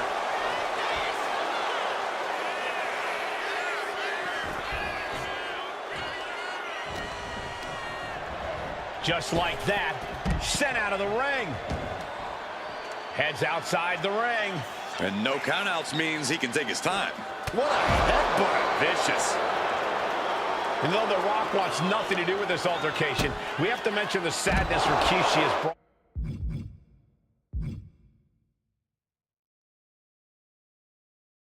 to him. Rock might be innocent in this whole ordeal, but I feel that Austin and Rikishi trading heavy artillery on the outside, and here comes the Rattlesnake. Stone Cold Steve Austin fired up and revenge on his mind. You got to think about how bad Austin has wanted this ever since Survivor Series last year. Been dying to get his hands on Rikishi. All of that venom, all the vitriol inside of Austin being unleashed on Rikishi right now. Remember, this is no holds barred. Anything goes. Austin has Rikishi down. The Rattlesnake is red hot. And do you hear this capacity crowd? They want more from Stone Cold. Nobody wants to see Rikishi get beaten down like a pile of human filth. Holy, meet the barricade. Hoisted up. All the way to the plex. Scary mindset for the Rattlesnake. Austin has scattered pictures of Rikishi all over his home. Said that every time he looks at Rikishi, he's looking at a dead man. Yeah, Rikishi taking that as an empty threat, thinking that Austin isn't the man he claims to be. But trust me, when Stone Cold says he has you in his crosshairs, that's no empty threat. Corey, this is Situation is so far beyond rational thinking. It's so personal. What does Stone Cold have to do in this one to leave here victorious against Rikishi? I don't know if you can tell someone who almost lost their life at the hands of their opponent to think rationally. Austin has rage, and win or lose, he's going to unleash it all on Rikishi. What a headbutt.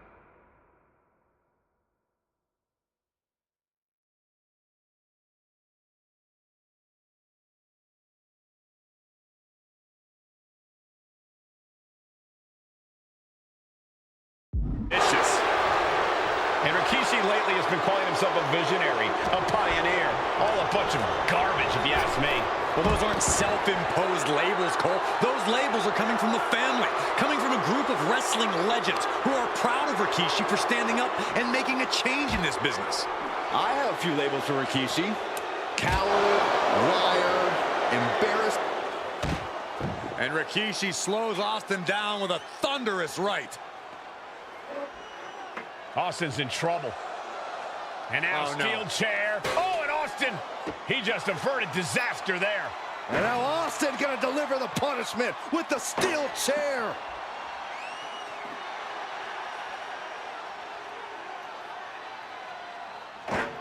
A relentless Texas rattlesnake beating the brakes off of Rikishi with a steel chair. And again, thunderous blows by Austin.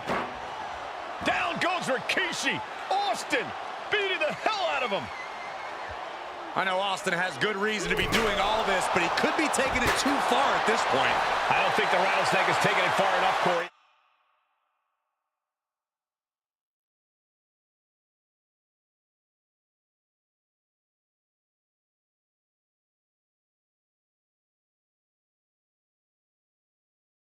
Austin wants to put Rikishi's life in danger, just like Rikishi did to him.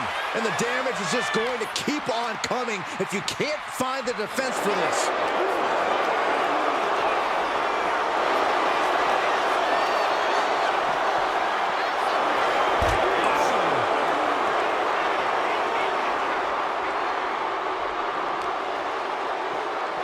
Brought back into the ring from the floor now.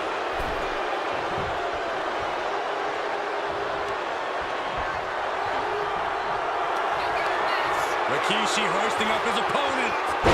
Rikishi driver. Is that enough to take out Austin?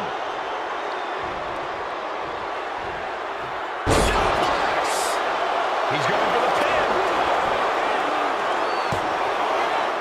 Yeah, no, he doesn't get the three. There's some shock in the arena after that kick out. Boom, right across. Goes for the pin. The end could be near. Rikishi somehow defangs the rattlesnake. Damn it.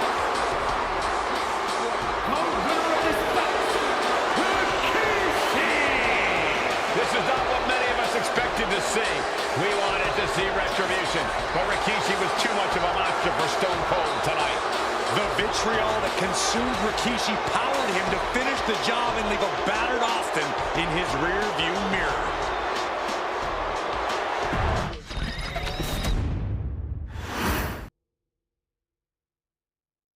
His arrival signaled impending doom. His very presence was enough to intimidate even the bravest WWE competitor. His name itself simply meant the end. And if you found yourself standing across the ring from Umaga, you were most certainly coming to the end of your own road.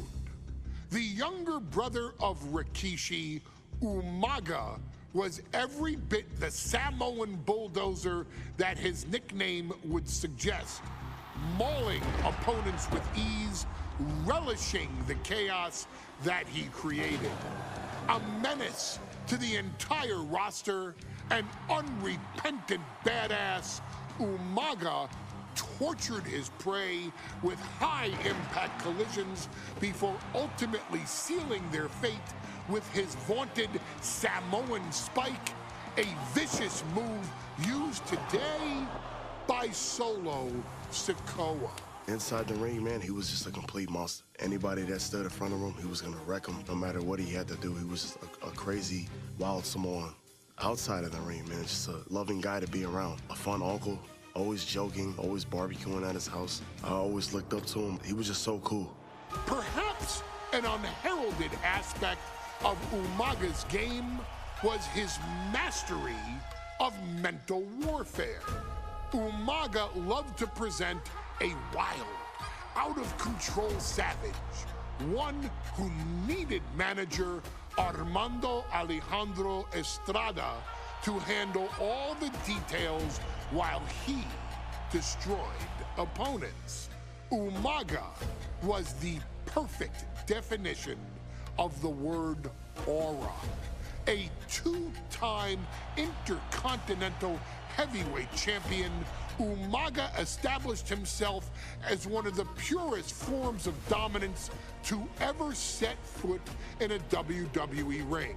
His intense clashes with Batista, the Heartbreak Kid Shawn Michaels, and Triple H, along with WWE Championship battles against John Cena, still live on in the memories of those who were fortunate enough to watch Umaga perform. And Umaga will live in immortality through every member of this family, whether it's with a huge Samoan drop, a running bulldozer into the corner, a Samoan spike, or even a war cry in the middle of battle. Umaga is forever.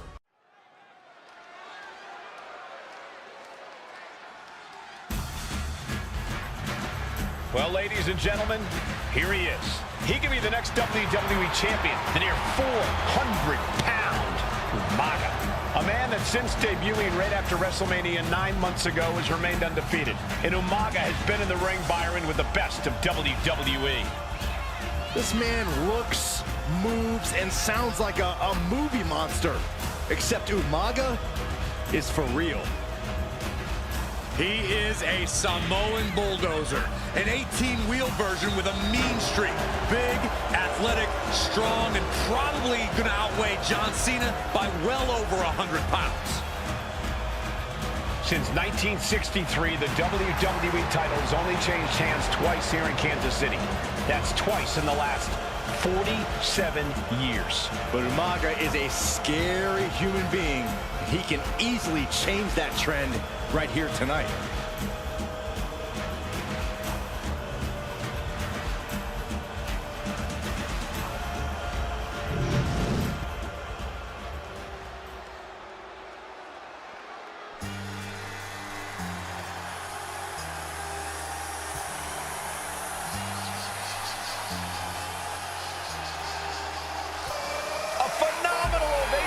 Arena because the champ is here. John Cena has a gigantic challenge awaiting him in the ring, but Cena doesn't have a reverse gear. Absolutely not. The champ only goes one way, and that's straight at you.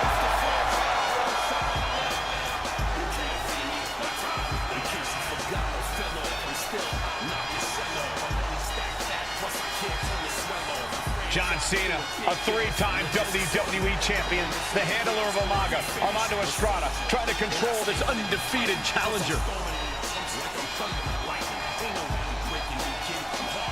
Once the bell rings, these two are going to go at each other full force.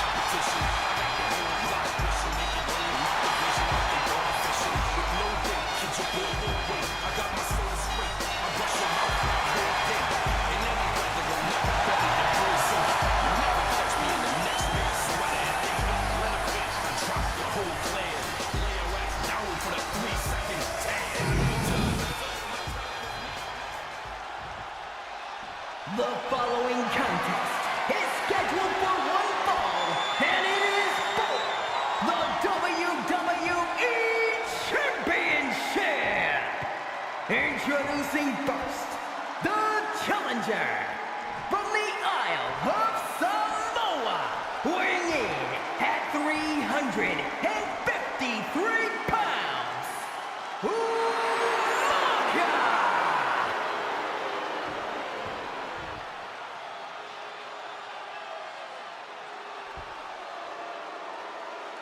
And from West Newbury, Massachusetts, weighing in at 248 pounds, he is the WWE Champion, John Cena!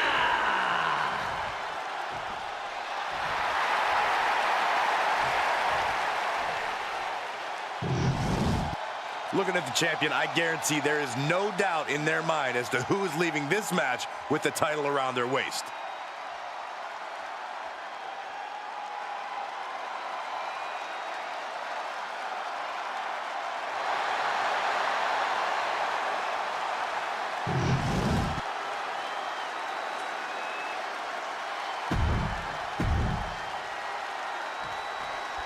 Here we go with the WWE Championship on the line. John Cena versus the Samoan Bulldozer Umaga. Big fight feel here in this building. The undefeated Umaga has set his sights on Cena, and there's nothing left standing in his way. Umaga doesn't just want to beat John Cena. He wants to obliterate him, like he has all his other opponents. But this is John Cena we're talking about. Up high, senton from the apron. This is what it's going to take. You have to go all out if you want that title. Dribbling the opponent's head like a basketball. Such a unique situation for the champion John Cena tonight. This could be the first time in Cena's career that he comes in as an underdog champion. And that's a credit to the challenger. Anybody would be an underdog against a man that's undefeated. Umaga simply looks unbeatable. But John will fight you as long as he's breathing. That's the Cena style. Effective counter. Rapid fire Samoan drop. And Umaga will look to continue to use his 100-pound weight advantage in an effort to become the WWE champion. Heading to the outside now.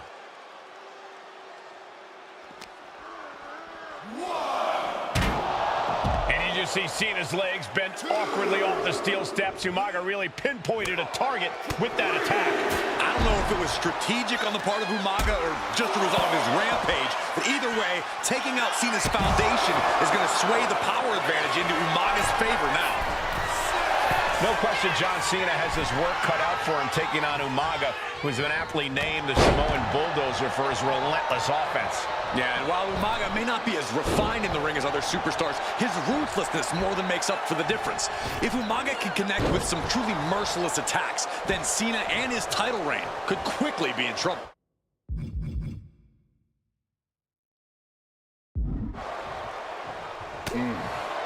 A rare position for Cena in this fight. We can't often say that John's overpowered in a matchup, but this 360-plus pound Samoan Bulldozer is more than a formidable opponent. Listen, sometimes when there's a fight, you're not always going to be the biggest. You're not always going to be the strongest. And even if that is the case for Cena tonight, John Cena has never met a fight he didn't like. Cena will try to gain strength from his capacity crowd in Kansas City, but not even that may be enough to stop a rampaging Umaga. Cena now taking the brunt of the attack. Cena has no response for Umaga's savage and brutal offense. Oh! Spectacular counter into a dragon screw. Bang! Goes under the ropes and into the ring. Oh, I think the ring just moved. He's looking to take things to the outside. Oh, God. And I could look at Umaga and he reminds me of Yokozuna, whose unmatched thickness and size is an orthodox offense. Look at Umaga's thighs, his calves. They give him a great power and a great base. It makes him almost impossible to knock off his feet. He's thick, he's strong, he's nasty, and he won't be slowed down.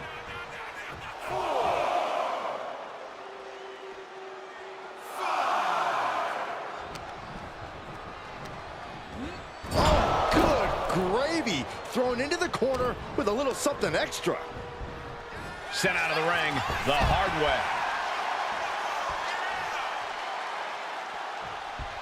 He'll make his way to the ring. Big punch finds its mark. And they're going shot for shot, blow for blow. Oh. It looks like we've got ourselves a brawl here. Back and forth, neither one giving up any ground. Ooh! This is a war of attrition with neither superstar wanting to be the one who surrenders. Oof. What impressive determination from both competitors, keeping at each other no matter what. They are rapid-fire shots. Neither superstar backing down. Some good offense from Cena there, but it's going to be hard. And just like that, the scales are imbalanced. And into the corner he goes. And Cena flattened in the corner. Umaga's just overpowering him. Look at the strength. Into the corner, just setting Cena up. You have to start to ask yourself, is the end of John Cena near? I think so. Look out! out! A headbutt. No one has been able to stop Umaga. No one. You are seeing why Umaga is undefeated. Why no one has been able to stop the Samoan bulldozer. Here comes Umaga, and Cena catches him with a boot. John Cena from behind, rolls him up, shoulders down, and a kick out by Umaga. And Cena immediately back into the clutches of Umaga. I'm not sure what else Cena can do here. I'm not sure John Cena knows how to stop Umaga. And Corey, you know there's no force equal to being on the receiving end of a headbutt from Umaga. It's in Umaga's DNA. Generations have perfected the art of using their own skull as a weapon that could stop an elephant. Oh, what a headbutt. Sometimes I look at Umaga and it just scares me. I think he forgets that he's even in a championship match. Estrada is very aware of it, but Umaga sometimes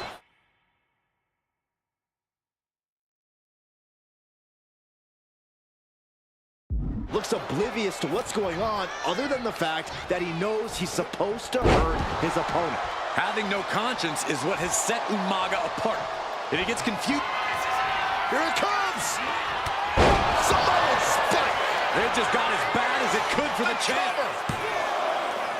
He stays alive, he stays alive. This is complete insanity. Still holding on to the title by the skin of their teeth. And I think we all know this is only going to make a mock. Whistle. Turns it around.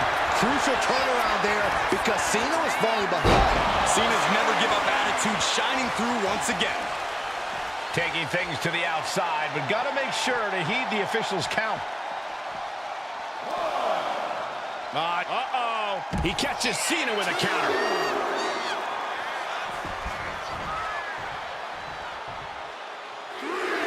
The Samoan bulldozer is all fired up.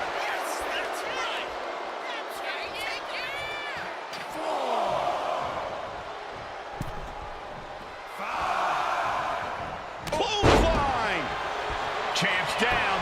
This one's for everything. New champion, an undefeated champion. Here is your winner, and the new WWE Champion, Umaga! This proves it. Truly no one can withstand Umaga. The Samoan bulldozer has wrecked his way straight to the...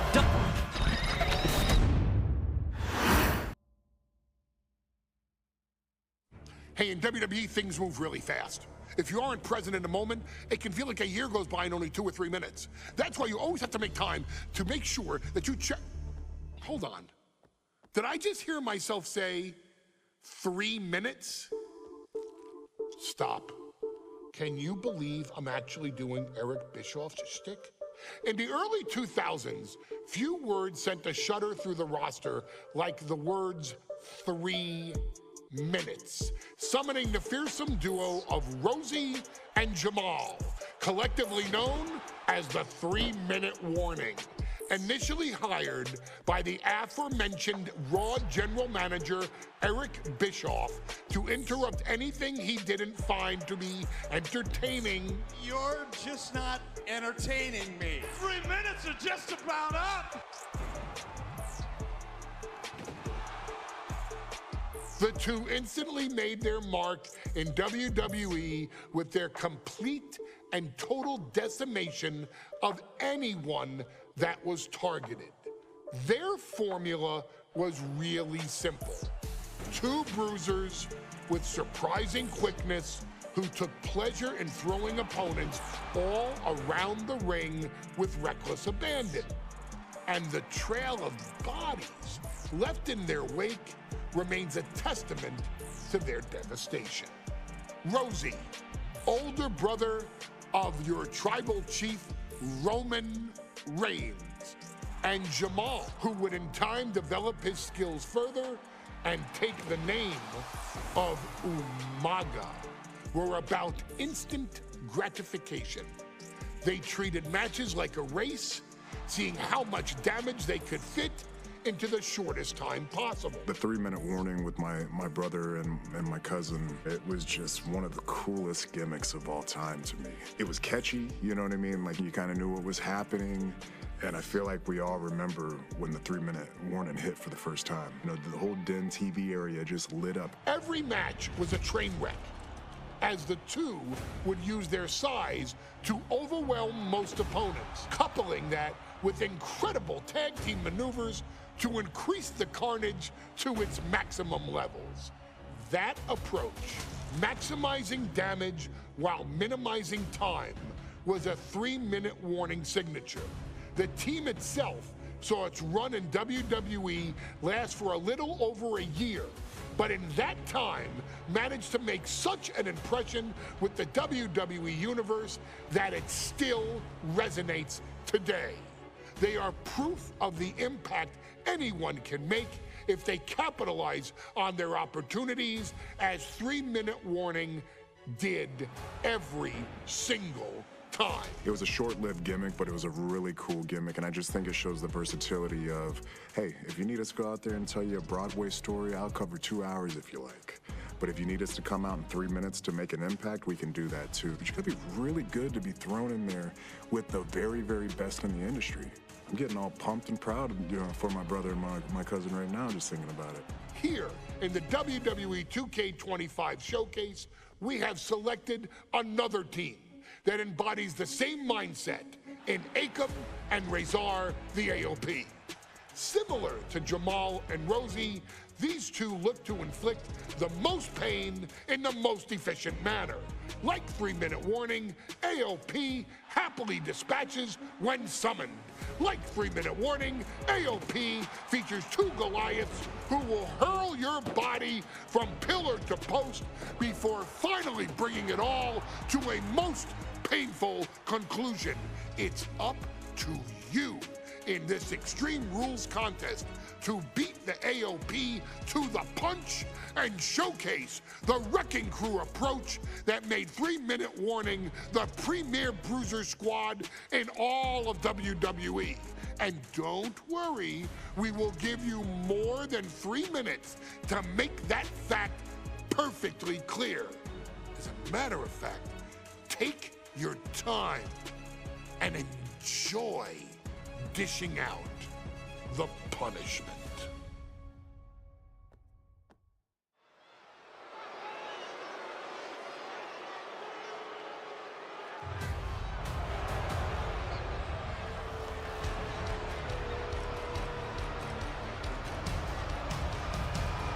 AOP is here, ready to wreak havoc.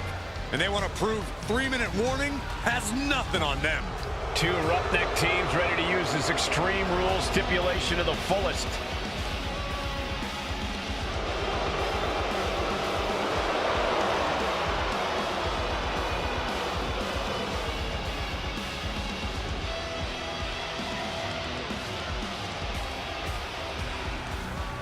The following contest is a tag team Extreme Rules match, and accompanied by Paul Ellering, and a combined weight of 620 pounds.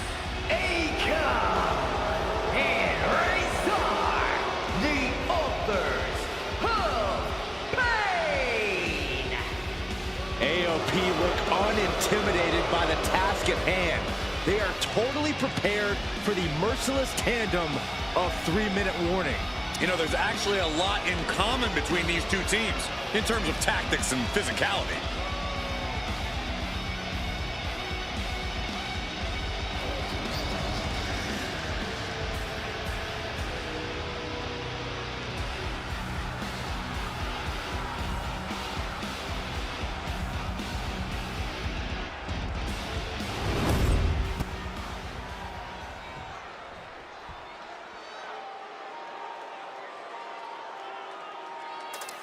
And guys, the authors of pain now have 3 minutes. This and a combined weight of 770 pounds. Rosie and Jamal. 3-minute warning. Authors of Pain versus 3-minute warning is a recipe for brutality and ruthless carnage. And that's in a regular match, Cole. This is Extreme Rules. These two hit squads are going to tear each other apart. 3-minute warning made a career out of demolishing anyone who got in their way. Why would AOP be any different? Because that's exactly what AOP does too. They play the same game as 3-minute warning. Here we go with AOP and 3-minute warning going head-to-head. This is an Extreme Rules match, and it's a good thing it is, because neither one of these teams likes to play by the rules or limit their aggressive tendencies. There's nothing on the minds of these men except dealing as much damage to one another as possible. Both 3-minute warning and the AOP excel at brutalizing their opponents and inflicting massive amounts of pain. But only one of them can be the best at it. We can safely predict that this is going to be an exceptionally gruesome and painful match to watch. Man, Rosie, this could do it. And a shoulder in the air. Close call, but not enough yet. Many would call the AOP and 3-minute warning equally brutal. How can one of these teams get the edge in this head-to-head contest?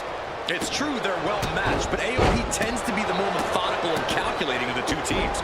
If AOP can get control of the pace and smother 3-minute warning's chaotic in-ring style, they'll be in a position to win this. And that'll take a bit of the fight out of Akam. Jamal putting his bad intentions to work. Slides under the ropes, back into the ring, headed out to ringside now. What does he have planned? Oh, he timed that counter well. Going for it. Shoulders down. Is it enough? No, stops the count at 2. How? Incredible impact.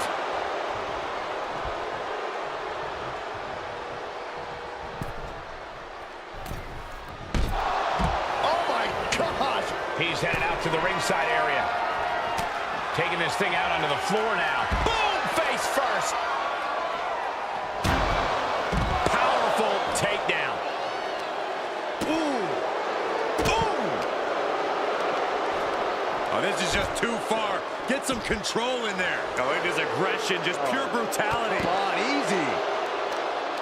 Pay special attention to Rosie in this matchup. 6'5", 375 pounds. The man can run a 40-yard dash in 4.8 seconds. This guy is a pure... On the apron. You gotta be kidding me! Rosie controlling the pace now. 3-minute warning, laying waste to the AOP. Oh, ooh, sent straight into the ring post. He's starting to look battered. Yeah, Extreme Rules matches eventually take their toll on everyone.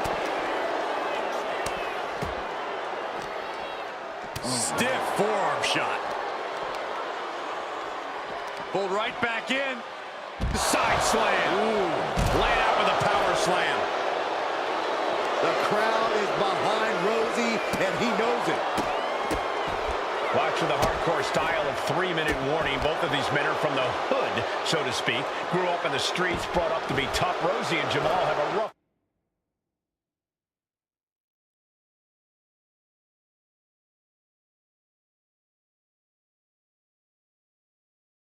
tenacity. A duo that couldn't care less about headlocks. They're just all about beating the hell out of you. 3-minute warning's thug-like tactics need to be respected. Rosie and Jamal only care about one thing, and that's the winner's purse. From the heavens, splash from the top. Forget it. AOP just fell to their demise. Rosie and Jamal survive Extreme Rules. Here are your winners, Rosie and Jamal. 3-minute warning.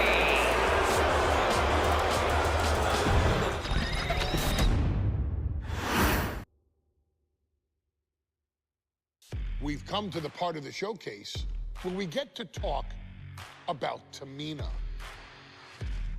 Ever since walking in WWE, shoulder to shoulder with the Usos, Tamina's alliance with this dynasty has never been in question. I remember watching Monday Night Raw and I seen Tamina debut with my brothers. It was a pretty cool, dynamic, right? Two of my brothers and Tamina. Together, Tamina and the Usos helped each other navigate through a trial-filled first year in WWE, making sure they all survived together. In later years, Tamina has formed alliances with both Naomi and Nia Jax, honoring this family's connection. While Tamina has looked to create her own name in the industry, she has never missed a chance to acknowledge her place in this family either. Trained by Afa and Sika, the wild Samoans, Tamina was instilled with the same instincts that have carried each member of this family to wrestling glory.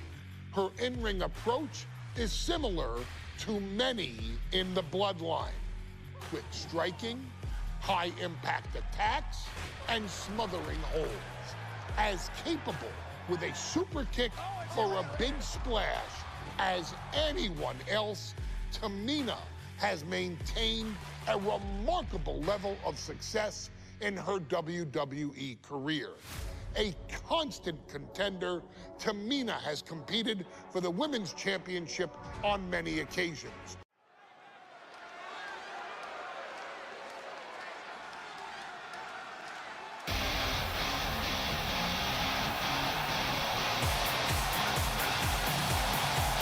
We are making history tonight here in St. Louis, the first ever Women's Money in the Bank ladder match.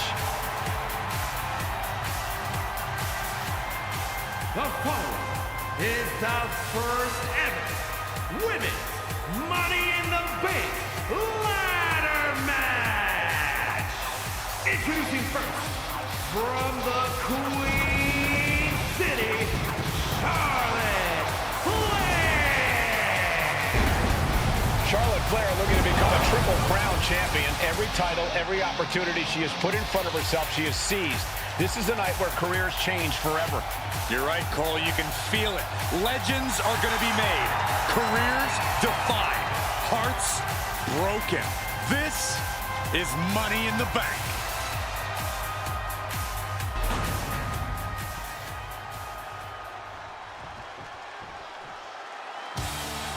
And Byron, Becky Lynch with a very astute point. I rip off arms. You can't exactly climb a ladder with no arms.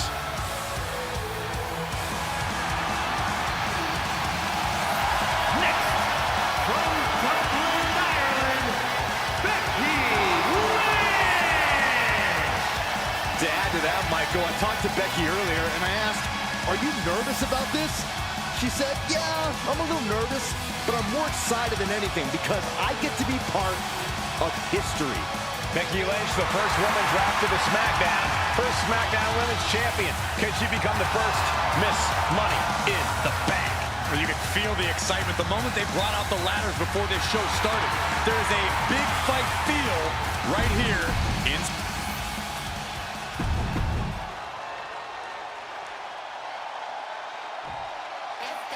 Mela is money.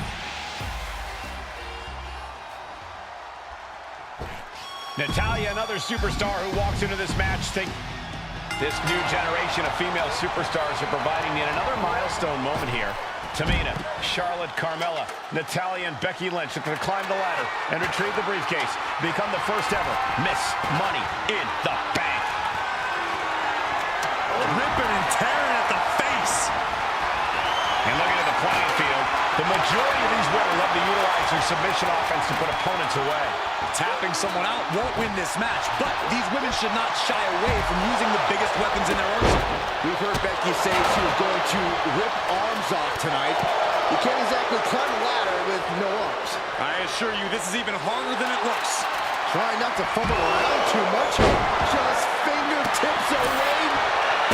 What's this, Corey? I think they're looking for the Romero special. Oh, no. There it is. Oh, you still need to find a way out of this. Tapping her. And she breaks her own submission hold. We don't see that often. That can either psych out her opponent or come back to bite. Big time clothesline. Good grief. No safe haven in this match. These ladders can be your best friend or your worst enemy. There's no allies in this match. It's everyone for herself. There is no room for friends when history's being made. Not when you can go down in the record books as the first Miss Money in the Bank. Super kick! Ooh! Let's hope this thing doesn't get any closer to us. Hoping's a good start, but we might be better off just backing up now.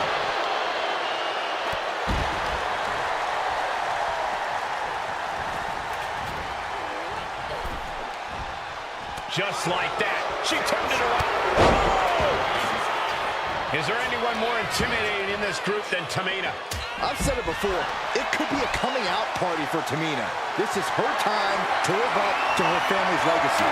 If Tamina wins the contract, it guarantees her first title opportunity in over 2 years. More than an opportunity, it pretty much guarantees Tamina will become the next women's champion. She's reaching for it. It's going to take some time, but you got to just keep going. Natalya has a grip on the briefcase. Natalya's going to do it. She's going to do it. This is where steady nerves are a necessity. Throwing hands on the ladder. This is really dangerous, guys. She'll take this fight wherever she has to. But it looks like that hook is causing a lot of problems up there. Reaching. So close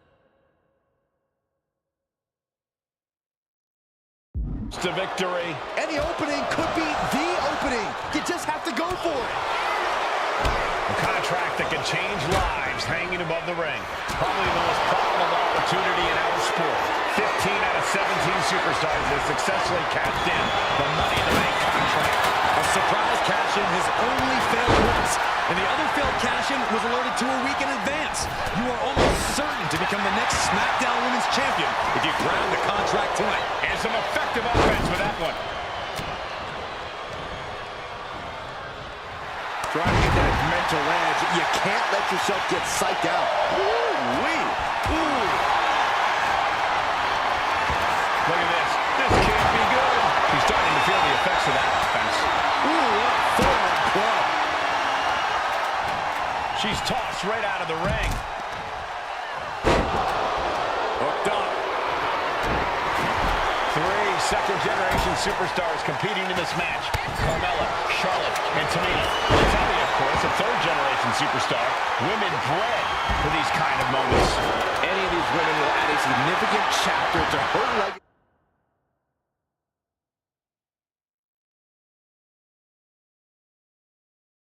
See if she can become the first Miss Money in the Bank. Oh! Manages to slip out of the way. Ladders in position. Gonna make the climb. Sky high. Oh, God, terrible landing on the outside. Went for it at the wrong moment and paid a terrible price with that in From the top. Can you believe this? I love it. But I guarantee they're going to take great umbrage with that offense.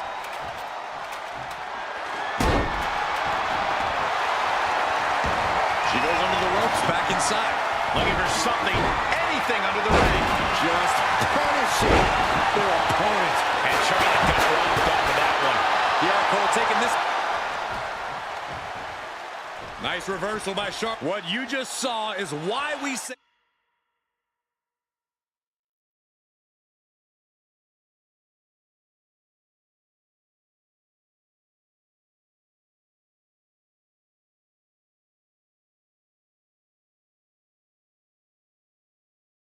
Charlotte is genetically superior. Yeah, undeniable athleticism from the Queen. Can it pave her way to the top of the ladder?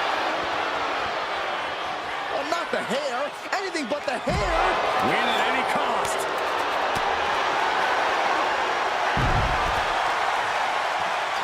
Mat slam with some attitude.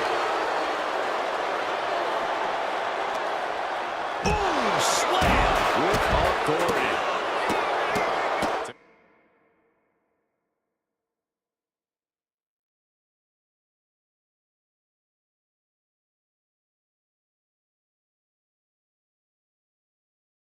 Is absolutely wrecking shop on Natalya, making sure the veteran won't have the strength to climb a ladder at all. And this one might be headed ringside. Back into the ring here. And Carmella is clearly looking for a fight here. Oh, just driving those steel stairs right into their opponent. And she's positioning the ladder perfectly in the center of the ring there. Climbing up, but is there enough time to go for the win? Trying to reach it, trying to win. Slow and steady won't win the race in this situation. She's reaching up and trying to unhook it as fast as she can. Maybe this isn't a good position to go for it. It certainly seems to be having trouble up there. And once again, she's put on the back foot. This deep into a ladder match, the last thing you want is to start breaking down. She's taking things to the floor here. Placing the ladder right in the middle of the ring. Meanwhile, it's Carmella. And that is going to put Tamina out of the equation for a long time. Off the ladder now. Let's see if this is right for the picking. Full focus on obtaining the prize. Looks like scaling the ladder was the easy part of the job. Unhooking the prize is the big challenge. Carmella has her hands on it. The contract is in her grasp. Just yank it down. Force it. It's so close. Carmella has the briefcase. Mella is Miss Money in the bank. Your winner of the Money in the Bank contract and the first ever Miss Money in the Bank card.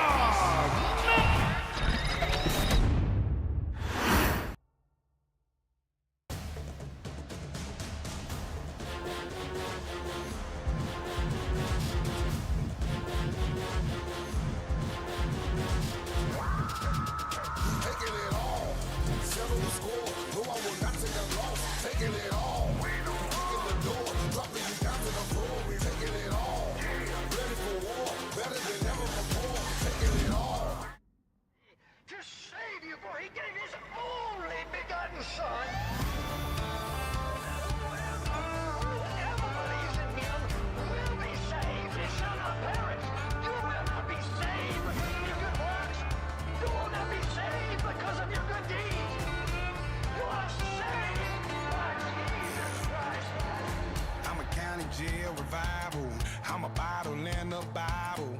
I'm a Rolling Stone disciple with a cross across my face. I'm a trailer park tornado, jagged edges on my halo. Hope the chariot gon' swing low and carry me away. This little light of mine, damn near burn me alive. Lord knows that mama tried, and I don't know if I'm